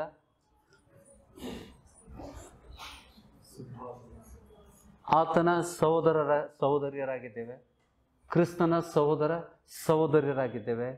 ಆತನು ಭೂಲೋಕದಲ್ಲಿ ಹೇಗಿದ್ದ ಅದೇ ರೀತಿಯಲ್ಲಿ ನಾವು ಈ ಲೋಕದಲ್ಲಿ ಆತನ ಪ್ರತಿನಿಧಿಯಾಗಿ ಇದ್ದೇವೆ. ನಮಗೆ ಏನೂ ಕೊರತೆ ಇಲ್ಲ. ಆತನಲ್ಲಿರುವಂಥ ಎಲ್ಲ ಸಾಮರ್ಥ್ಯವನ್ನು ಅದೇ ವಾಗ್ದಾನಕ್ಕೆ ನಾವು ಹೌದಾ? ದೇವರು ನಜರೇತಿನ ಯೇಸುವನ್ನು ಪವಿತ್ರಾತ್ಮನಿಂದ ಬಲದಿಂದ ಅಭಿಷೇಕಿಸಿದನು. ನಮಗೆ ಯಾವ ಅಭಿಷೇಕ ವಾಗ್ದಾನ ಮಾಡಿದ್ದು? ಪವಿತ್ರಾತ್ಮಂದು. ಅದೇ ವಾಗ್ದಾನಕ್ಕೆ जो प्रभु पर था आत्मा वही आत्मा हम पे रहेगा. ಕ್ರಿಸ್ತನೇ ಅದು. ಆತ್ಮ ಯಾರ್ದು? ದೇವರಾತ್ಮನನ್ರಿ, ಕ್ರಿಸ್ತನಾತ್ಮನ್ರಿ. ಕ್ರಿಸ್ತನಾತ್ಮ ನಮ್ಮಲ್ಲಿ ನೆಲೆಗೊಂಡಾಗ ಯಾರು ನೆಲೆಗೊಂಡಿದ್ದಾನೆ? ಯೇಸು ಸ್ವಾಮಿ. ಯೇಸು ಸ್ವಾಮಿ ನಮ್ಮ ಜೊತೆಗಿದ್ದಾಗ ನಮ್ಗೆ ಕೊರತೆ ಇರ್ತದ? ಕೊರತೆನೇ ಇರೋದಿಲ್ಲ. ಏನು ನಾವು ಬೇಡಿದರೆ ಅದಕ್ಕೆ ಉತ್ತರ ಅವನೇ ಕೊಡೋನು. ಎಲ್ಲಿದ್ದಾನೆ? ನಾವು ಪ್ರಾರ್ಥನೆ ಮಾಡಬೇಕಾದ್ರೆ ಏಕಾಂತವಾದ ಒಂದು ಕೋಣೆಯೊಳಗೆ ಹೋಗಿ ಬಾಗಿಲು ಹಾಕ್ಕೊಂಡು ಅಂತರಂಗದಲ್ಲಿ ಆಗೋರಂತೆ ಪ್ರಾರ್ಥನೆ ಮಾಡಿರಿ ಅಂತ ಹೇಳ್ತಾನೆ. 3 ವಿಷಯ: ಕೊಡುವುದು ವಿಷಯದಲ್ಲಿ, ಪ್ರಾರ್ಥನೆ ವಿಷಯದಲ್ಲಿ, ಉಪವಾಸದ ವಿಷಯದಲ್ಲಿ, ಏಕಾಂತದಲ್ಲಿ ಗೊತ್ತಾಗದಂಗೆ ತಂದೆಗೆ ಗೊತ್ತಾಗುವಂಗೆ ಮಾತ್ರ ಮಾಡು. ನಾವು ಫಾಸ್ಟಿಂಗ್ ಮಾಡಿದ್ದು, जो हम उपवास करते हैं ना, किसको मालूम होना चाहिए? पिता को. गुप्तदर्शी पिता हमारी प्रार्थना की उत्तर देता है, हमारे उपवास के उत्तर देता है. अन्य ಜನರಿಗೆ ಯಾರಿಗೂ ಕಾಣದಂತೆ ತಲೆಗೆ ಎಣ್ಣೆ ಹಚ್ಕೊ ಅಂತ ಹೇಳ್ತಾನೆ. ಅಂದರೆ ನಿನ್ನ ಜ್ವಲಮುಖ ಹಾಕ್ಕೊಂಡು ಉಪವಾಸ ಇದ್ದವನಂತೆ ಕಂಡು ಬರಬಾರ್ದು ಯಾರಿಗೂ. ಇವನ್ ತೋರ್ಕಿಗೂ ಕೂಡ ಮಾಡಬಾರ್ದು. ನಿಜವಾದ ರೀತಿಯಲ್ಲಿ ಕೂಡ ನೀವು ಉಪವಾಸ ಇದ್ದದ್ದು ಯಾರಿಗೂ ಗೊತ್ತಾಗಬಾರ್ದು. ಹೌದಾ? ಪ್ರಾರ್ಥನೆಯಲ್ಲಿ ಕೂಡ ಹಾಗೆ ಹೇಳಿದ್ದಾನೆ, ಏಕಾಂತದ ಪ್ರಾರ್ಥನೆ. ನಿನ್ನ ಪ್ರಾರ್ಥನೆ ಯಾರು ಕೇಳ್ತಾರೆ? ನೀನು ಬಾಗಿಲು ಮುಚ್ಚು, ಅಂತರಂಗದಲ್ಲಿರುವಂಥ ನಿನ್ನ ತಂದೆ ಅದಕ್ಕೆ ಉತ್ತರ ಕೊಡ್ತಾನೆ ಅಂತ ಹೇಳ್ತಾನೆ. ಆ ತಂದೆ ಯಾರು? ದೇವರಾತ್ಮನು ನಮ್ಮ ಪ್ರಾರ್ಥನೆಗೆ, ನಾವು ಮಾಡಿದ ಪ್ರಾರ್ಥನೆಗೆ ಉತ್ತರ ಕೊಡ್ತಾನೆ. ಏನು ಬೇಕಾದರೂ ಬೇಡ್ಕೊಳ್ರಿ ಅಂತ ಹೇಳಿದ್ದಾನೆ. ಇದು ಎಷ್ಟೋ ವರ್ಷ ನಮ್ಗೆ ಗೊತ್ತಿರಲಿಲ್ಲ. ಯಾಕೆಂದರೆ ಯಾವ ಸೇವಕರ ಬಾಯಿಂದ ಇದು ಬರ್ತಾನೆ ಇರಲಿಲ್ಲ. ಪಾಪರಹಿತ ಜೀವಿತ, ರೋಗರಹಿತ ಜೀವಿತ. ಎಷ್ಟೋ ಸಭೆಗಳಿಗೆ ನಾನು ಹೋಗಿದ್ದೇನೆ. ನಾನು ಹೋದಂಥ ಉದ್ದೇಶ ಏನಂತಂದರೆ ನನ್ನ ಮಗನಿಗೆ ಗುಣ ಆಗಬೇಕು. ಒಬ್ಬ ಭಿಕ್ಷುಕ ತನ್ನ ಮಗನನ್ನು ಹೇಗೆ ಗುಣಪಡಿಸ್ಲಿಕ್ಕೆ ಡಾಕ್ಟರ್ ಹತ್ರ ತಿರುಗಾಡ್ತಾ ಇರ್ತಾನೆ. ಡಾಕ್ಟ್ರದ್ದೆಲ್ಲ ಮುಗೀತು, ಮನೆಯಲ್ಲಿದ್ದದ್ದು ವೈರು ಯಾರಿಗೂ ಏನು ಮಾಡಲಿಕ್ಕಾಗಲಿಲ್ಲ. ಆ ಸಮಯದಲ್ಲಿ ನಾನು ಎಷ್ಟೋ ಕೂಟಗಳಿಗೆ, ಎಷ್ಟೋ ಸೇವಕರನ್ನು ಕರೆದಿದ್ದು. ಭಾಳ ಅಡ್ವರ್ಟೈಸ್ಮೆಂಟು. ಆ ಸೇವಕರು ಸತ್ತವ್ರ ನಿಮಿಷಾರ ನಮ್ಮ ಮಗ ಸಾಯಲಿಲ್ಲಪ್ಪ, ನನ್ನ ಮಗನ ಗುಣಪಡಿಸಿದ್ರೆ ಸಾಕು, ಅವನಲ್ಲಿ ಇರುವಂಥ ತೊಂದರೆಗಳನ್ನು ನೀಗಿಸುವಂತೆ ಅವನು ಪ್ರಾರ್ಥನೆ ಮಾಡಲಿ ಅಂತ ಬಿಟ್ಟು ಅವ್ರು ಹೆಂಗೆ ಹೇಳಿದ್ದಾರೆ ಹಾಗೆಲ್ಲ ಮಾಡಿದೆ. ನಾನು ನಿರೀಕ್ಷೆ ಇಟ್ಕೊಂಡಿದ್ದೆ, ಆದರೆ ಏನು ಮಾಡಲಿಕ್ಕಾಗಲಿಲ್ಲ. ಹೌದಾ? ಕಡೆಗೆ ನಾನೇ ತಿಳ್ಕೊಬೇಕಂತ, ವಚನ ತಿಳ್ಕೊಬೇಕಂತ ನಾನು ಒಂದು ತೀರ್ಮಾನ ಮಾಡಿದೆ. ಸುಮಾರು 9.5 ವರ್ಷಗಳ ಹಿಂದೆ ನಾನು ತೀರ್ಮಾನ ಮಾಡಿದ್ದೆ. 5.5 ವರ್ಷ, 5.5 साल मैंने व्यर्थ सभा में वेस्ट किया. ಆನೆಗ ಜಾನೆಗ ಬರೋದು, ಬೆಂಚ್ ಬಿಸಿ ಮಾಡಿ ಹೋಗೋದು, ವಚನ ಓದ್ತಿದ್ವಿ ಅಷ್ಟೇ, ಕ್ಯಾಶುವಲ್ ಆಗಿ, ಸಹಜವಾಗಿ. ಯಾವಾಗ ದೇವರ ವಿಷಯದಲ್ಲಿ ದೇವರೇ ಹಾಕಿದ್ದದು, ದೇವರ ವಿಷಯದಲ್ಲಿ ಒಂದು ತೀರ್ಮಾನಕ್ಕೆ ಬಂದೆ. ಇದು ಸತ್ಯ ಆದರೆ ಇದನ್ನು ಓದ್ತೇನೆ, ಸುಳ್ಳಾದರೆ ಇದನ್ನು ಚೆಲ್ಲಿಕ್ಕೂ ಆಗ್ತದಲ್ಲ ನನಗೆ.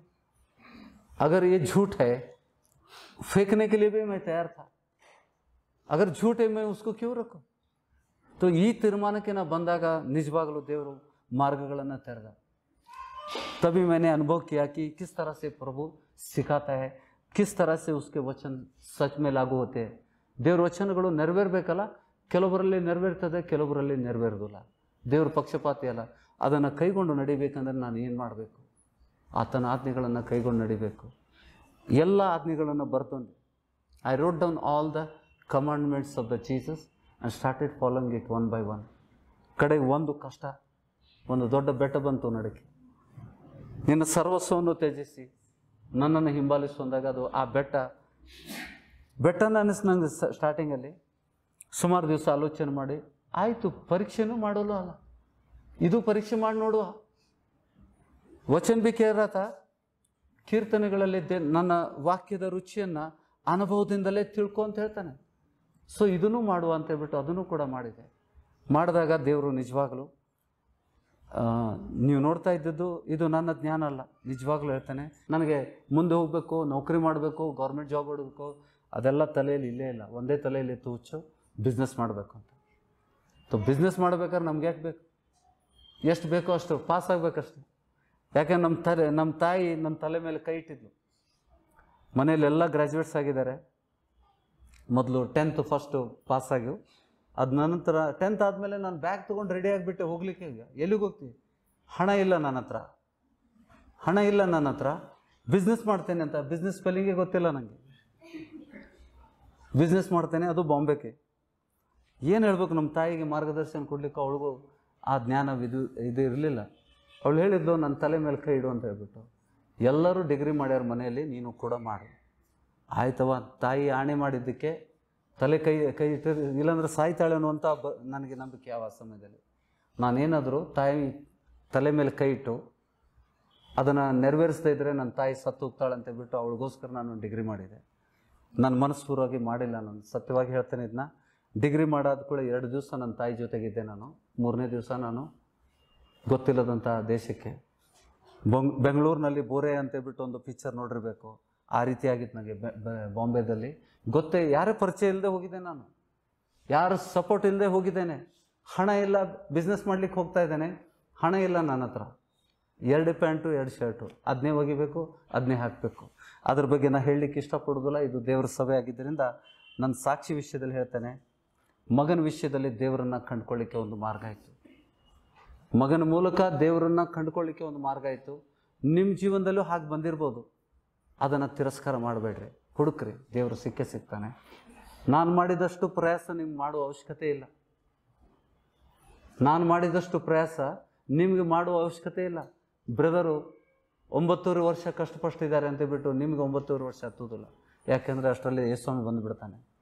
ಕಡಿಮೆ ಸಮಯದಲ್ಲಿ ನಿಮ್ಗೆ ಸಿಕ್ಕಂಥ ವಚನಗಳು, ನೀವು ಸೌಭಾಗ್ಯರು. ನಿಮ್ಗೆ ಸಿಕ್ಕಂಥ ವಚನಗಳು ದೇವರ ಕೃಪೆಯಿಂದ ನಿಮಗೆ ಸಿಕ್ಕಿದೆ. ಅದನ್ನು ಸರಿಯಾದ ಲಾಭಗಳನ್ನು ಪಡ್ಕೊಂಡು ದೇವರು ಏನು ನಿರೀಕ್ಷೆ ಇಟ್ಟಿದ್ದಾನೆ ನಮ್ಮಿಂದ, ಏನು ವಾಗ್ದಾನ ಮಾಡಿದ್ದಾನೆ, ಆ ನಿರೀಕ್ಷೆಗೆ ಕಡಿಮೆ ಬೇಡ, ಸಂಪೂರ್ಣತೆ ಆತನು ಏನಿಟ್ಟಿದ್ದಾನೆ ಅದನ್ನು ಪಡ್ಕೊಳ್ರಿ. ಪರಲೋಕದಲ್ಲಿ ನಾವು ಸೇರಬೇಕು. ಪರಲೋಕವು ಆತನ ಸಿಂಹಾಸನ ಆಗಿದ್ದರಿಂದ ಆ ಸ್ವರ್ಗೀಯ ಯೆರೂಸಲೇಮಿನ ನಾವು ನಿವಾಸಿಗಳಾಗಬೇಕು. ಆಮೇನ್. ಅದು ಕಲ್ಲಿಂದ ಕಟ್ಟಿದಂಥ ಕಟ್ಟಡ ಅಲ್ಲ. ಪರಲೋಕದ ಸಿಂಹಾಸನ ಅದರ ವಿಷಯದಲ್ಲಿ ನಾವು ನೋಡಿದಾಗಲೇ ನಮ್ಗೆ ಗೊತ್ತಾಗ್ತದೆ. ಅದು ಮನುಷ್ಯನ ಕೈಯಿಂದ ಕಟ್ಟಿದ್ದಲ್ಲ, ಅದು ಮನುಷ್ಯರ ಕೈಯಿಂದ ಕಟ್ಟಿದ್ದಲ್ಲ. ಅಲ್ಲಿ ನೂತನ ಭೂಮಂಡಲ, ಆಕಾಶ ಮಂಡಲದಲ್ಲಿ ಅದು ಇಳಿದು ಬರುವುದನ್ನು ನಾವು ನೋಡ್ತೇವೆ. ಪ್ರಕಟಣೆ ಗ್ರಂಥದಲ್ಲಿ 21ನೇ ಅಧ್ಯಾಯದಲ್ಲಿ ಸ್ವರ್ಗೀಯ ಯೆರೂಸಲೇಮು ಇಲ್ಲಿಂದ ಪರಲೋಕಕ್ಕೆ ಹೋಗೋದಿಲ್ಲ, ಪರಲೋಕದಿಂದ ಅದು ಇಳಿದು ಬರ್ತೇವೆ. ನಾವು ಭೂಲೋಕದಲ್ಲಿ ಇದ್ದರೂ ಕೂಡ ನಾವು ಪರಲೋಕದ ನಿವಾಸಿಗಳಾಗಿರ್ತೇವೆ. ಯಾಕಂದರೆ ನಾವು ಪರಲೋಕದವರು ಭಾವದರಾಗ್ತೇವೆ. ನಮ್ಮ ನಿರೀಕ್ಷೆ ಅಲ್ಲಿಂದ. ನಮಗೆ ಸಾಮರ್ಥ್ಯ ಬಲ ಎಲ್ಲಿಂದ ನೀಡ್ತಾನೆ? ಈ ಸಾಮರ್ಥ್ಯಗಳು ಎಲ್ಲಿಂದ ಬರ್ತವೆ? ನೀವು ಹೇಳುವಂಥ, ಕೇಳುವಂಥ, ಪ್ರವಾದನೆ ಮಾಡುವಂಥ ಈ ಪ್ರತಿಯೊಂದು ಪವಿತ್ರಾತ್ಮನ ಸಾಮರ್ಥ್ಯಗಳು ಪರಲೋಕದಿಂದ ಬರ್ತವೆ. ನಾವು ಭೂಲೋಕದಲ್ಲಿ ಇದ್ದಿದ್ದರಿಂದ ದೇವರ ಕೃಪೆ ನಿಮ್ಮ ಮೇಲೆ ಇಳಿದು ಬರ್ತಾ ಇದೆ. ಅದಕ್ಕೆ ನೀವು ನಿರೀಕ್ಷೆ ಇಡ್ರಿ. ಅಂತಿಮ ಪ್ರಾರ್ಥನೆ ಮಾಡಬೇಕಾದ್ರೆ ಮನಪೂರ್ವಕವಾಗಿ ದೇವರಿಂದ ಕೇಳ್ರಿ. ಯಾಕೆಂದರೆ ಅಭಿಷೇಕಗಳು, ಪವಿತ್ರಾತ್ಮನ ವರಗಳು ಹೊಂದುವಂಥ ಸಮಯ. ಈಗ ಲಾಸ್ಟ್ 1 ಮಂತಲ್ಲಿ ಎಷ್ಟು ಜನ ಅದನ್ನು ಹೊಂದ್ಕೊಂಡಿದ್ದೀರಿ ನೀವು ನೋಡಿದ್ದೀರಿ. ಎಲ್ಲರೂ ಹೊಂದ್ಕೋಬೇಕು, ಎಲ್ಲರೂ ಹೊಂದ್ಕೋಬೇಕು. ಹೌದಾ? ಆ ಮನಪೂರ್ವಕವಾಗಿ ಆಸೆ ಪಟ್ಟಾಗ ನಿಮ್ಗೆ ಅದೆಲ್ಲ ಸಿಗ್ತದೆ. ನಾವೆಲ್ಲ ಇವತ್ತಿನ ವಚನಗಳಿಗೋಸ್ಕರ ಕರ್ತನನ್ನು ಕೊಂಡಾಡುವ, ಆತನಿಗೆ ಮನಪೂರ್ವಕವಾಗಿ ಕೃತಜ್ಞತೆ. ನೋಡಿ, ಮರಿಬೇಡ್ರಿ, ಇವತ್ತಿನ ಮೊದಲನೇ ವಚನ ಮರಿಬೇಡ್ರಿ. ಯೇಸು ಸ್ವಾಮಿ ವಾಗ್ದಾನ ಮಾಡಿದ್ದು, ಈ ಲೋಕವನ್ನು ನಾವು ಜಯಿಸಲೇಬೇಕು. ಬಾಯಿಂದ ಅರಿಕೆ ಮಾಡ್ತೀರಾ? ಈ ಲೋಕವನ್ನು ಯೇಸು ಕ್ರಿಸ್ತನು ಜಯಿಸಿದಂತೆ ನಾವು ಕೂಡ ಜಯಿಸಬೇಕು, ಸೈತಾನನನ್ನು ಜಯಿಸಬೇಕು. ಆಗ ಪರಲೋಕದಲ್ಲಿ ನಾವು ಸ್ಥಾನವನ್ನು ಹೊಂದ್ಕೊಳ್ತೇವೆ. ಆಮೇನ್. ನೋಡಿ, ಆ ಸಿಂಹಾಸನ ವಾಗ್ದಾನ ಮಾಡಿದ್ದಾನೆ.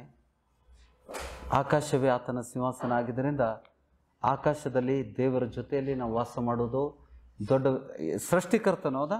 ಈ ಲೋಕದಲ್ಲಿ ಎಷ್ಟೋ ಜನ ದೇವರನ್ನ ಹುಡುಕ್ತಾ ಇದ್ದಾರೆ. ಇನ್ನೂ ಹೊಸ ಹೊಸ ದೇವರುಗಳು ಬರ್ತಾನೆ ಇದ್ದಾವೆ. ಹೊಸ ಹೊಸ ದೇವ್ರು ಬರತ್ತ ನೋಡೋಣ. ನೀವು ಬಿಟ್ಟು ಬಂದಿರಲ್ಲ, ಈಗ ನೀವು ಅಲ್ಲಿ ಹೋಗ್ರಿ, ಇನ್ನೊಂದು ಬಂದೈತೆ ಅಂತ ಹೇಳ್ತಾರೆ ಅವರು. ಅನೇಕ ಲೈವ್ ಸಾಂಗ್ಲಿ ಸ್ಟ್ರಾಂಗು. ಆ ಹುಡುಕಾಟ ನಮ್ದು ನಿಂತು ಹೋಯ್ತು. ನಾವು ಹುಡುಕಾಡುವುದನ್ನೇ ಬಿಟ್ಬಿಟ್ವಿ. ಯಾಕಂದ್ರೆ ನಮ್ಗೆ ಯಾರೂ ಬೇಕಾಗಿಲ್ಲ. ಈಗ ಸೃಷ್ಟಿಕರ್ತನ ಮಕ್ಕಳಾಗುವುದು ಅಂತಂದರೆ ದೊಡ್ಡ ಸೌಭಾಗ್ಯ.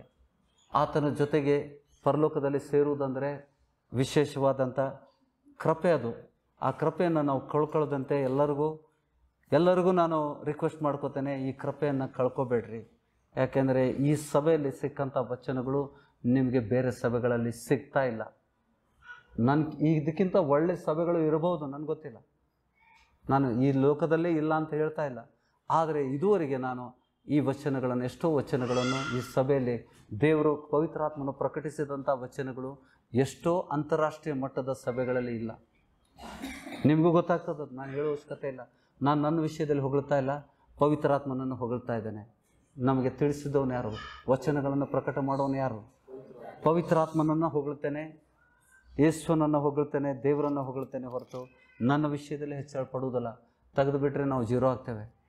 ಆ ವರಗಳನ್ನು ದೇವರು ವಾಪಸ್ ಪಡ್ಕೊಂಡ್ರೆ ನಾವು ಶೂನ್ಯರಾಗಿ ಉಳಿತೇವೆ. ಹೌದಾ? ಎಲ್ಲರೂ ಎದ್ದು ನಿಂತು ಮನಪೂರ್ವಕವಾಗಿ ಆತನಿಗೆ ಕೃತಜ್ಞತೆಗಳನ್ನು ಸಲ್ಲಿಸುವ. ಇವತ್ತಿನ ವಚನಕ್ಕೋಸ್ಕರ ದೇವರಿಗೆ ಕೊಂಡಾಡುವ.